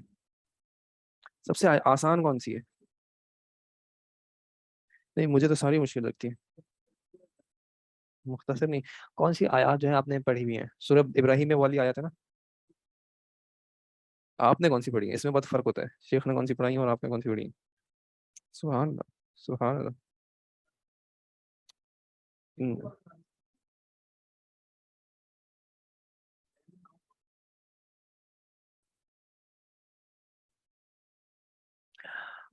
یہ ہے ابراہیم, سورۃ ابراہیم, و یہ نمبر کیا بنتا ہے؟ انا للہ و انا الیہ راجعون. هذا فور یا شیخ. نعم 27 آیت کیا ہے؟ اعوذ باللہ من الشیطان الرجیم. یوثب الله الذين آمنوا. انہوں نے پتہ نہیں میرے پاس ایسے لکھا ہے لیکن خیر جیسے بھی لکھا ہو، آمنوا بالقول الثابت فی الحیاة الدنیا وفی الآخرة ويضل الله الظالمين ويفعل الله ما يشاء. جيد. نعم. يثبت کیا وزن ہے جی؟ یفعل کا وزن کہاں پہ آتا ہے؟ ماضی کیا ہوتا ہے اس کا؟ فعل یفعل تفعیل، فثبت یثبت تثبیت، فهذا فعل مضارع من ابواب مزید فی. فعل جملہ کون سا ہوا؟ فعلیہ، کیونکہ شروع ابتدا ہو رہی ہے فعل سے. فهذا الفعل يحتاج الى من؟ یہ فعل کس کا تقاضا کرے گا؟ مجھے کون چاہیے؟ فاعل کا. کیوں فاعل کا تقاضا کرے گا؟ لأنه معروف ليس مجهولا. معروف ہے مجہول نہیں ہے. مجہول ہوتا تو کس کا تقاضا کرتا؟ نائب الفاعل کا، کیونکہ فعل مجہول کے لیے فاعل نہیں آتا. فعل مجہول میں فاعل اپنے نائب کو بھیجتا ہے، نائب الفاعل. یہ فعل معروف ہے تو یہ تقاضا کرے گا فاعل کا، اور فاعل کا اعراب کیا ہوتا ہے؟ مرفوع. فکلمۃ اللہ مرفوع هنا لأنه فاعل لهذا الفعل. فعل والفاعل ثم مفعول. لماذا مفعول؟ لأن هذا الفعل متعد. تو یہ کیا ہو جائے گا؟ الذین منصوب نہیں، مفعول ہو جائے گا. ٹھیک ہے، پہلے یہاں تک یہ ہو جائے گا فعل فاعل اور یہ اس کا مفعول، اور خاصتاً مفعول بہ. اب مفعول بہ اعرابی حالت میں کیسا ہوتا ہے؟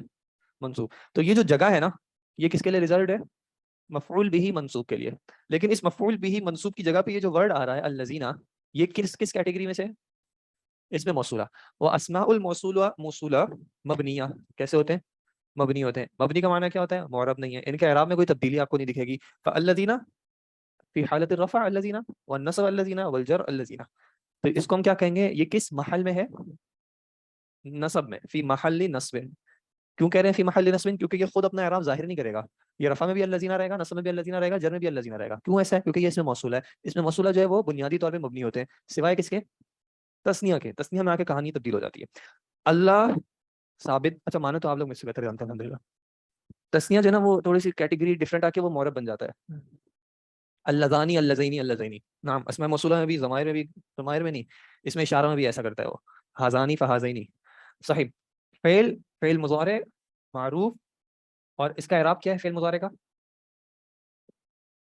فعل مضارع جو ہے معرب ہوتا ہے تو اس کا اعراب ہوگا رفع نصب یا جر ہوتا ہے اسم میں. فعل میں ہوتا ہے رفع نصب یا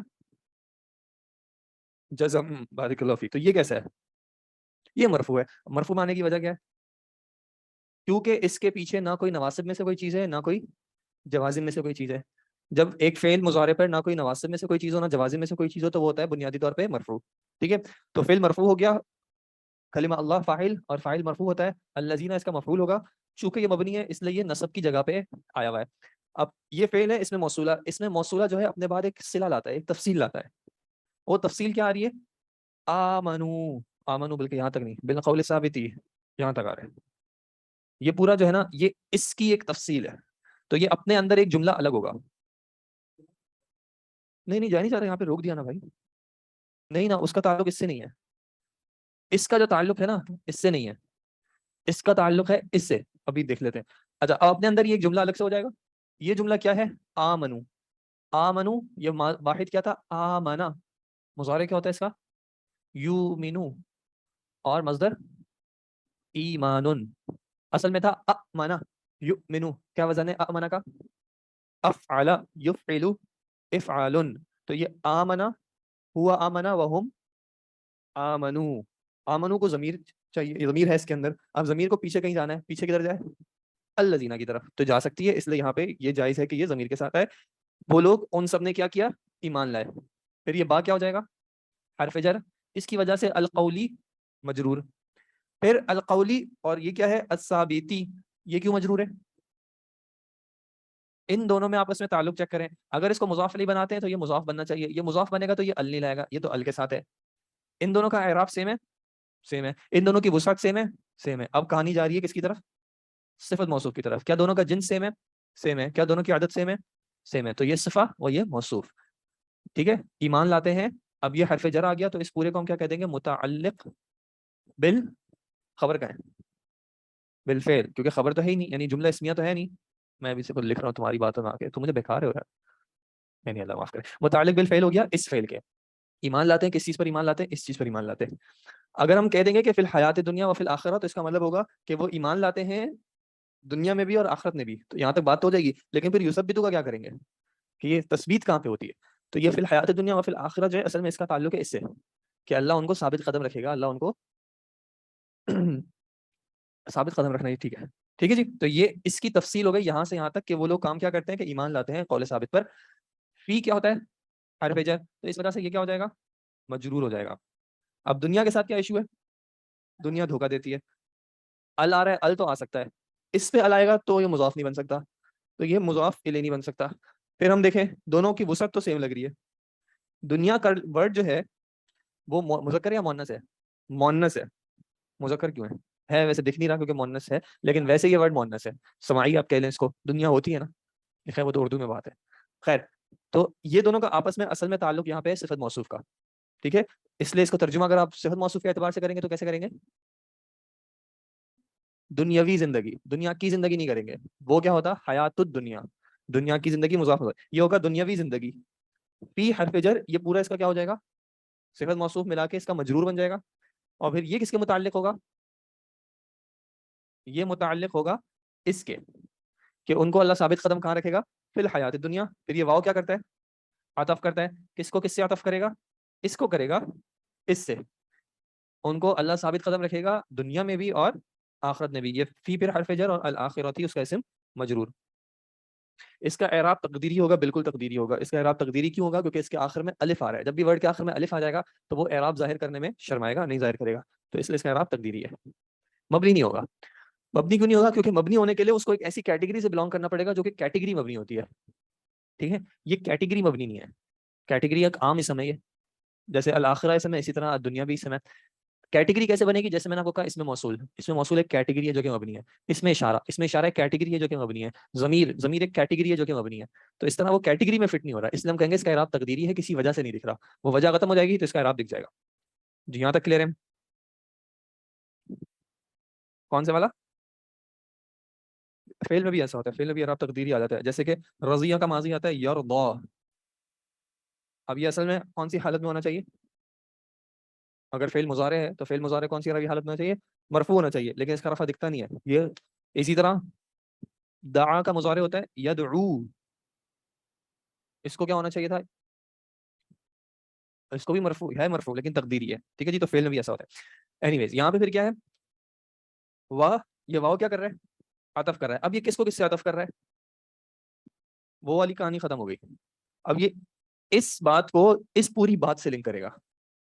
ٹھیک ہے، اللہ ان کو ثابت قدمی عطا کرتا ہے اور اللہ کیا کرتا ہے؟ یضلو. اب اس میں دیکھیں یا کیا ہوگا؟ یا ہو گیا علامت مضارع، پھر ہے بعد، اور پھر لام پہ ہے تشدید. لام پہ تشدید ہونے کا کیا مطلب ہے؟ کتنے لام ہیں؟ 2 لام ہیں. یا حرف مضارع تھا تو اس کو ہٹا دیا تو یہ حروف اصلیہ ہو گئے. ان حروف اصلیہ سے کیا ورڈ بنتا ہے؟ ضلالہ، ضد الہدایہ. ٹھیک ہے، غیر المغضوب علیہم ولا الضالین. ٹھیک ہے، تو اللہ کیا کرتا ہے؟ گمراہ کرتا ہے، گمراہ کرتا ہے. ٹھیک ہے، ہدایت دینے کا اپوزٹ. یہ فعل ہے، کون سا والا فعل ہے؟ مضارع. کس اعرابی حالت میں؟ مرفوع ہے. مرفوع معنی کی وجہ؟ مضارع ہے، مرفوع میں کیوں ہے؟ فعل ہے، مضارع ہے، مرفوع ہے، لیکن مرفوع ہے کیوں؟ مضارع مرفوع کب ہوتا ہے؟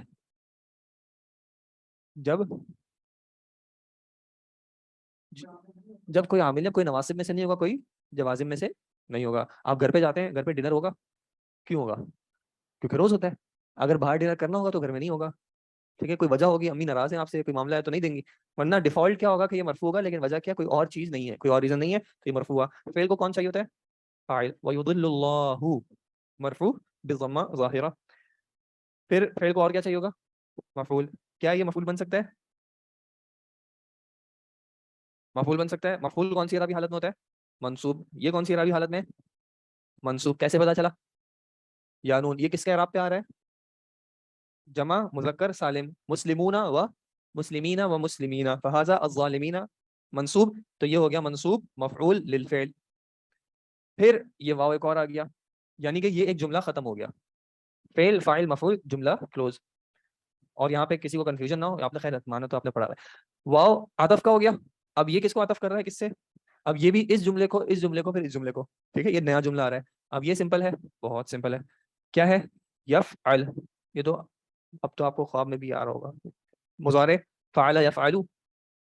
یفعل رفع میں کیوں ہے؟ کوئی نصب یا جزم میں لانے والی چیز نہیں ہے. کیوں مرفوع کیوں ہے؟ فاعل ہے, کرتا ہے اللہ. کیا کرتا ہے اللہ؟ وہ کیا ہوگا؟ مفعول ہوگا. تو اب یہ بچا کس جگہ پہ آنے کے لیے؟ مفعول پہ آنے کے لیے. اب ماں کے آپ نے کتنے میننگز پڑھے؟ 3. کون کون سے؟ استفہامیہ. مسمک, آپ کا نام کیا ہے؟ ماں استفہامیہ ہو گیا. اور ایک کون سا پڑھا ہے؟ نافیہ پڑھا ہے. ماں عندی قلم, میرے پاس پین نہیں ہے, ماں عندی قلم. اور تیسرا کون سا ہوتا ہے؟ ماں موصولہ. تعجب کا وہ فعل کے ساتھ آئے گا پھر, ماں موصولہ. اللہ کرتا ہے, کیا کرتا ہے؟ وہ کرتا ہے جو. تو یہ ہو جائے گا مفعول. اور یہ چونکہ اس میں موصول ہے, اس میں موصول کو آگے کیا چاہیے ہوتا ہے؟ ایک صلہ, ایک ڈیٹیل چاہیے ہوتی ہے. وہ ڈیٹیل کیا ہے؟ یشاء. یشاء کیا ہے جی؟ وہ معنی ہے اس کا, گرامیٹیکلی کیا ہے اس کا؟ صلہ ہے. اپنی ذات میں کیا ہے؟ فعل ہے. کون سا والا؟ یہ یا آپ کو کیا بتا رہا ہے؟ مضارع ہے. یشاء حالت رفع میں بھی ہے. شاء یشاء فعل ہے, اس کا مطلب ہوتا ہے چاہنا, جسے مشیت کا ورڈ ہے. اب اس کا فاعل کون ہے؟ ہوا ضمیر. بارک اللہ فیک. ہوا ضمیر. مرجع کون ہے؟ اللہ. اور اللہ کرتا ہے جو وہ چاہے. ٹھیک ہے جی, بس. اب آپ کے قرآن میں بھی پورے مارکس آ جائیں گے انشاءاللہ. اللہ تعالیٰ آپ لوگوں کے لیے آسان کرے. سر یہ ماں یشاء میں ماں کون سا ہے؟ ماں موصولہ. ماں موصولہ. اچھا, اس کا اعراب کیا کہیں گے؟ فی محلی نصب. اس کو منصوب کیوں نہیں کہہ سکتے؟ کیونکہ یہ مبنی ہے. اسماء موصولہ کیسے ہوتے ہیں؟ مبنی ہوتے ہیں. تو یہ اسم موصولہ, یہ مبنی ہے, یہ اپنا اعراب ظاہر کبھی بھی نہیں کرے گا, اس میں اعراب کی کوئی تبدیلی نہیں ہوتی. تو اس کو کہیں گے کہ یہ جس جگہ پہ, جس کرسی پہ ہے نا, وہ کرسی مفعول کی ہے. فعل اس کو مفعول چاہیے. ٹھیک ہے جی, جزاکم اللہ خیر. سبحانک اللہم و بحمدک, نشہد ان لا الہ الا انت, نستغفرک و نتوب الیک. السلام علیکم و رحمۃ اللہ وبرکاتہ. ٹھیک ہے جناب, پھر انشاءاللہ کل صبح آ جائیں, اور کل شام میں آ جائیں گے فارمیلٹی پوری کرنے کے لیے. کوئی سوال ہوگا آپ کا تو سوال کا جواب دیکھ لیں گے, ادروائز کچھ پڑھنے پڑھانے کا سین. ما یشاء میں پیش کیوں ہے شاء یشاء؟ یشاء فعل مضارع ہے. فعل مضارع کا یہ جو صیغہ ہے یہ مرفوع ہوتا ہے بالضمہ ظاہرہ, ضمہ آتا ہے اس میں. ٹھیک ہے جی. یہ حماد بھائی کیسے آن لائن چلے گئے؟ آن لائن اسٹوڈنٹ ہے حماد صاحب.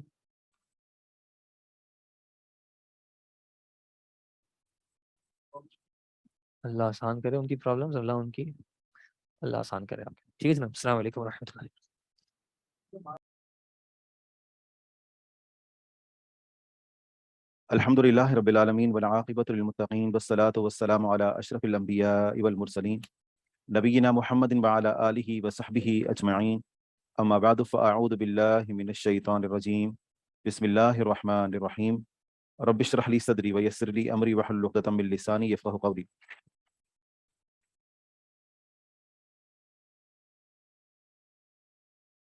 حدیث کے قبول اور رد کے اعتبار سے حدیث کی 2 قسمیں ہیں. پہلے نمبر پر مقبول, اور مقبول کی 4 قسمیں ہیں: صحیح لذاتی, صحیح لغیری, حسن لذاتی, حسن لغیری. اور مردود, حدیث کو رد کرنے کے پیچھے 2 سبب ہوتے ہیں. ایک ہوتا ہے حدیث کی سند میں انقطاع, اور دوسرا ہوتا ہے راوی کے اندر دھان. اور حدیث کی سند میں جو انقطاع ہوتا ہے وہ کبھی تو ظاہری ہوتا ہے اور کبھی چھپا ہوا. اگر ظاہری ہوتا ہے تو اس کی 4 صورتیں تھیں جن کو ہم نے پڑھ لیا تھا: مرسل, معلق, معضل اور منقطع. یہ چاروں تقسیمیں جو کی گئی ہیں وہ حدیث کی سند میں مختلف مواقع پر انقطاع کی وجہ سے ہیں. السقط الخفی, اگر حدیث کی سند میں کوئی راوی گرا ہوا ہے اور وہ چھپا ہوا ہے تو اس کو السقط الخفی کہتے ہیں. چھپا ہوا گرا ہونا, اس کا لغوی معنی ہے. تو اس لحاظ سے اس کی جو سب سے پہلی قسم ہے وہ ہے تدلیس، اور تدلیس کی 2 قسمیں ذکر کی ہیں، اور وہ ہے تدلیس الشیوخ، تدلیس الاسناد اور تدلیس الشیوخ، اور جو دوسری قسم ذکر کی ہے سقط خفی کی وہ ہے مرسل خفی۔ تو گویا کہ ابھی ہمارے سامنے حدیث کی سند میں جو انقطاع ہوتا ہے اس کی ٹوٹل کتنی قسمیں ہوئیں؟ 6۔ اگر وہ ظاہری ہے تو اس کی 4 قسمیں ہیں، اور اگر وہ چھپا ہوا ہے تو اس کی 2 قسمیں ہیں، ایک ہے تدلیس اور دوسرا ہے مرسل خفی۔ تدلیس کی پھر آگے نیچے 2 قسمیں ہیں، ایک ہے تدلیس الاسناد اور دوسرا ہے تدلیس الشیوخ۔ تو سب سے پہلے تو ہمیں معلوم ہونا چاہیے کہ تدلیس کسے کہتے ہیں۔ تدلیس الاسناد اور تدلیس الشیوخ کی طرف ہم بعد میں آتے ہیں۔ تدلیس کا لغوی معنی ہوتا ہے اخفاء العیب، عیب چھپانا یا اندھیرے میں رکھنا، اور محدثین کی اصطلاح میں تدلیس کہتے ہیں ما رواہ الراوی عمن سمع منہ ما لم يسمع منہ من غیر ان یذکر انہ سمع ایاہ منہ بصیغۃ یحتمل السماع۔ محدثین کی اصطلاح میں تدلیس اسے کہتے ہیں کہ ایک راوی کسی شخص سے روایت کرے، ایک شاگرد کسی محدث سے روایت کرے، ما لم یسمع منہ، عمن سمع منہ، ایسے سے روایت کرے جس سے اس کا سماع تو ثابت ہے لیکن وہ جو روایت کر رہا ہے وہ روایت اس نے اس سے نہیں سنی۔ ویسے عموماً اس نے 99 مثالوں پر حدیثیں اس سے سن لی ہیں، لیکن سبھی حدیث بھی جس کی نسبت وہ اس کی طرف کر رہا ہے تو وہ حدیث اس سے نہیں سنی، بلکہ بیچ میں کوئی اور واسطہ ہے۔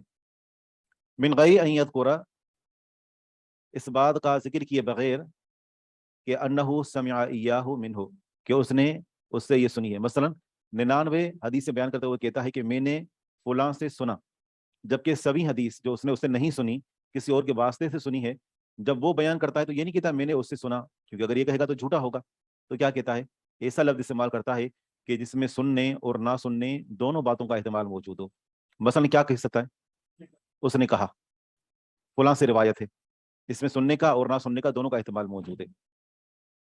بصیغۃ، ایک ایسے صیغے کے ساتھ روایت کرتا ہے، یحتمل السماع، کہ جس میں سماع کا احتمال موجود ہوتا ہے۔ آگے کیا لکھا ہوا ہے؟ سیاق الحدیث بسند یوہم انہ اعلی مما کان علیہ فی الواقع۔ حدیث کی سند کا جو سیاق ہے نا وہ یہ وہم پیدا کرتا ہے۔ حدیث کی سند جس ترتیب سے اس نے ذکر کی ہے، حدیث کی سند کیسے ذکر کی ہے کہ وہ ڈائریکٹ اپنے استاد کا نام لیتا ہے جس سے اور حدیثیں سنی ہے لیکن یہ حدیث نہیں سنی۔ حدیث کا سیاق یہ ساتھ دلالت کر رہا ہے، وہ الفاظ ایسے استعمال کر رہا ہے کہ انہ اعلی مما کان علیہ فی الواقع، کہ فی الواقع وہ جس مقام جس حیثیت پر ہے نا، فی الواقع حقیقت میں وہ اس مقام سے بلند ہے۔ کیسے کہ فی الواقع اس کا اور اس کے شیخ کے درمیان ایک اور واسطہ ہے، حقیقت میں ایسا ہی ہے، ایسا ہے نا حقیقت میں کہ وہ حدیث جو آخری وہ بیان کر رہا ہے وہ اس نے کسی اور کے واسطے سنی ہے۔ تو احتمال کیا دکھا رہا ہے کہ اس کا موقع یہ نہیں ہے بلکہ اس کا موقع بلند ہے، اس کی جگہ بلند ہے۔ یہ بتانا چاہ رہا ہے کہ میرے اور شیخ کے درمیان میں کوئی واسطہ نہیں ہے، جبکہ حقیقت میں شیخ اور اس کے درمیان واسطہ ہے، تو یہ ایک اسٹیپ نیچے ہے۔ آ رہی بات سمجھ میں؟ تو خلاصہ یہ ہوا کہ تدلیس کا لغوی معنی ہوتا ہے عیب چھپانا، اور محدثین کی اصطلاح میں تدلیس سے کہتے ہیں کہ ایک راوی ایک حدیث کو اس سے روایت کرتا ہے کہ جس سے اس نے وہ روایت سنی ہوتی ہے، جس سے اس نے دیگر روایتیں سنی ہی ہوتی ہیں، لیکن وہ جو روایت کر رہا ہوتا ہے جس میں وہ تدلیس کر رہا ہوتا ہے وہ روایت اس نے اپنے استاد سے سنی ہوئی نہیں ہوتی، اور جب وہ روایت بیان کر رہا ہوتا ہے تو ایسے صیغوں کا استعمال کرتا ہے کہ جس میں سماع اور عدم سماع دونوں کا احتمال موجود ہوتا ہے۔ در حقیقت وہ یہ بتانا چاہتا ہے سند کے سیاق کے ذریعے سے کہ وہ اس مقام سے بلند ہے کہ حقیقت میں جس مقام پر ہے، وہ اس اسٹیپ سے بلند ہے کہ حقیقت میں جس پر ہے وہ ابھی تیسرے درجے پر ہے، استاد ہے، پھر بیچ میں کوئی اور ہے، اور یہ تیسرے مرتبے پر ہے۔ تو یہ کیا کرتا ہے؟ بیچ میں سے ایک ہٹا کر خود تھوڑا سا اوپر آ جاتا ہے، دکھانا یہ چاہتا ہے کہ میں جو ہے وہ تیسرے اسٹیپ پر نہیں ہوں، میں اس سے بلند ہوں۔ کچھ آئے سمجھ؟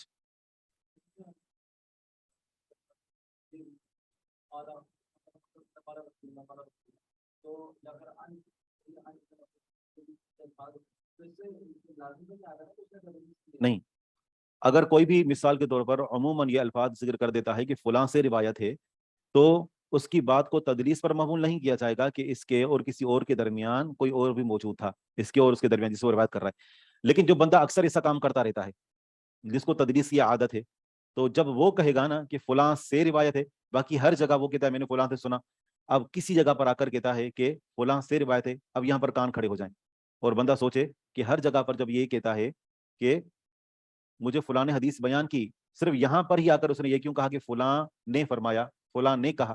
اب یہاں پر بندہ تحقیق کرے گا. جب ایک مرتبہ پتہ چل گیا نا کہ اس کے اور جس سے وہ روایت کر رہا ہے اس کے درمیان کوئی اور موجود تھا اور اس نے اس کو حذف کر دیا ہے، اب جہاں کہیں بھی یہ آئے گا نا، جہاں کہیں بھی اس کے بارے میں ذکر آئے گا کہ یہ کہتا ہے کہ فلاں سے روایت ہے، وہاں تحقیق کرنا لازمی ہے. ایک مرتبہ جس طریقے سے کہتے ہیں نا، بندہ اگر کہیں سے ڈسا جاتا ہے تو ہر مرتبہ بات کی تحقیق ضروری ہوتی ہے کہ ہر مرتبہ بندہ تحقیق کرتا ہے. جیسے ایک شاگرد اگر لیٹ آیا، آپ سے پوچھیں کیوں لیٹ آئے اور وہ کہے کہ ٹائر پنکچر ہو گیا تھا، آپ نے اتفاق سے جو ہے وہ اس کے گھر فون کر دیا، اسے پتا چلا کہ یہ نکلا ہی دیر سے، تو ظاہری بات ہے ایک مرتبہ پکڑا گیا نا. اب جب کبھی وہ کہے گا آپ کیا کہیں گے؟ آپ فون کرے تحقیق کریں گے، ایک مرتبہ اگر پکڑا گیا تو.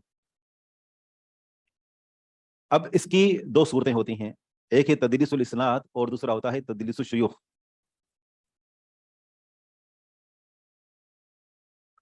تدلیس الاسناد یہ ہوتا ہے جو ہم نے یہاں پر ابھی صورت پڑھی. تدلیس الاسناد کی وہی تعریف ہے جو ہم نے تدلیس کی عمومی تعریف پڑھی. تدلیس الاسناد یہ ہوتی ہے کہ راوی اپنے استاد کو گرا دیتا ہے اور اپنے استاد کے استاد سے روایت کرتا ہے، یا پھر یہ ہے کہ اپنے کسی اور ہم اثر سے روایت کرتا ہے، ہم زمانہ سے روایت کرتا ہے جس سے اس کی ملاقات تو ثابت ہوتی ہے لیکن اس نے اس سے وہ حدیث سنی نہیں ہوتی. اس کی میں نے آپ کو ایک مثال بتائی تھی کہ مثلا آپ میرے پاس پڑھ رہے ہیں اور آپ نے شیخ عبداللہ ناصر رحمانی حفظہ اللہ مثلا آپ نے ان کے پاس بھی پڑھا ہے مثلا، تو کوئی بات ایسی ہے جو میں آپ کو شیخ صاحب کی بتاتا ہوں کہ شیخ صاحب نے ہمیں یہ واقعہ بیان کیا اور وہ واقعہ میں آپ کو بتاتا ہوں، آپ درمیان میں سے مجھے ہٹلا کر اور آپ کیا کہہ دیتے ہیں؟ شیخ صاحب نے فرمایا، شیخ صاحب نے یہ کہا. اب جو بعد میں آ کر دیکھے گا سنے گا، کہے گا کہ یہ تو شیخ صاحب کے شاگرد بھی رہے ہیں، لہذا انہوں نے ڈائریکٹ شیخ صاحب سے براہ راست سنا ہوگا، جبکہ آپ نے بیچ میں مجھے سائڈ میں کر دیا. آئی بس سمجھ میں؟ تو یہ تدلیس الاسناد ہے، تدلیس الاسناد ہے. یہ بعد میں تحقیق کرنے والے جو نا وہ تحقیق کرتے ہیں کہ جس موقع پر یہ آ کر وہ بات کر رہا ہے مثلا، تو یہ تو کبھی اس کے پاس جو ہے یعنی اس مجلس کے اندر موجود تھا ہی نہیں، یہ ان دونوں وہاں پر تھا. یہ بعد میں تحقیقات ہوتی ہیں.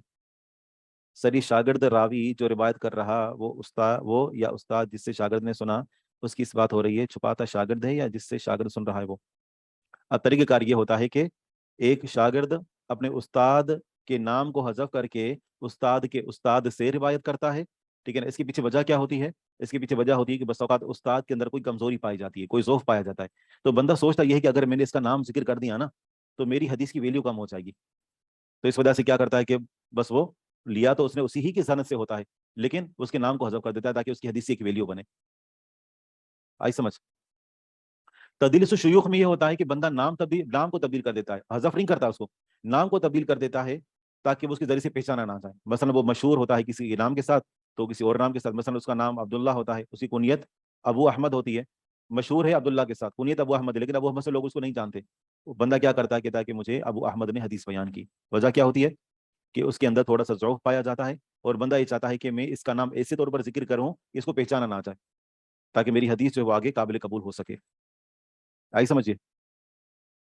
تدلیس الاسناد وہ یہ ہے کہ یسقط الراوی شیخہ، راوی اپنے شیخ کو گرا دے. کہاں سے گرا دے؟ چھت سے، سند سے. ویروی عن شیخ شیخہ، اور اپنے شیخ کے شیخ سے روایت کرے. او عن معاصرہ آخر، یا اپنے کسی اور ہم عصر، اپنے کسی اور ہم زمانہ سے روایت کرے. لقیہ، وہ اس سے ملا تو ہو، یعنی وہ اس کا جو ہم زمانہ ہے وہ اپنے اس ہم زمانہ کے ساتھ ملا تو ہو، ولم یسمع منہ، اور اس سے سنا نہ ہو. یا پھر یہ کہ جو شیخ کا شیخ ہے وہ اس کا ہم زمانہ ہو اور محدث نے اپنے شیخ کے شیخ کا زمانہ پایا ہو لیکن شیخ کے شیخ سے وہ حدیث سنی نہ ہو. بلفظ محتمل للاتصال، ایسے لفظ کے ساتھ کہ جو اتصال کا جس کے اندر احتمال ہو. اتصال کا معنی ہے سند کے ملا ہوا ہونا، سند کا ملا ہوا ہونا، سند کے ملے ہونے کا احتمال ہو. مثلا وہ کہہ دیتا ہے عن فلاں سے روایت ہے، قال فلاں نے کہا، تو اس سے احتمال پیدا ہوگا کہ لگتا یہ ہے کہ اس نے اپنے شیخ کے شیخ سے یہ حدیث سنی ہے یا اپنے کسی ہم زمانہ سے یہ حدیث سنی ہے، ٹھیک ہے، جبکہ اس کے اور اس کے درمیان بیچ میں کوئی اور فاصلہ موجود ہو اور اس کو درمیان میں سے حذف کر رہا ہو. تدلیس الشیوخ میں اور تدلیس الاسناد میں ابھی ہم نے فرق ذکر کیا، کیا ہے؟ تدلیس الشیوخ میں شیخ کے نام کو تبدیل کر دیا جاتا ہے، اس کو حذف نہیں کر دیا جاتا. تدلیس الشیوخ وہ یہ ہے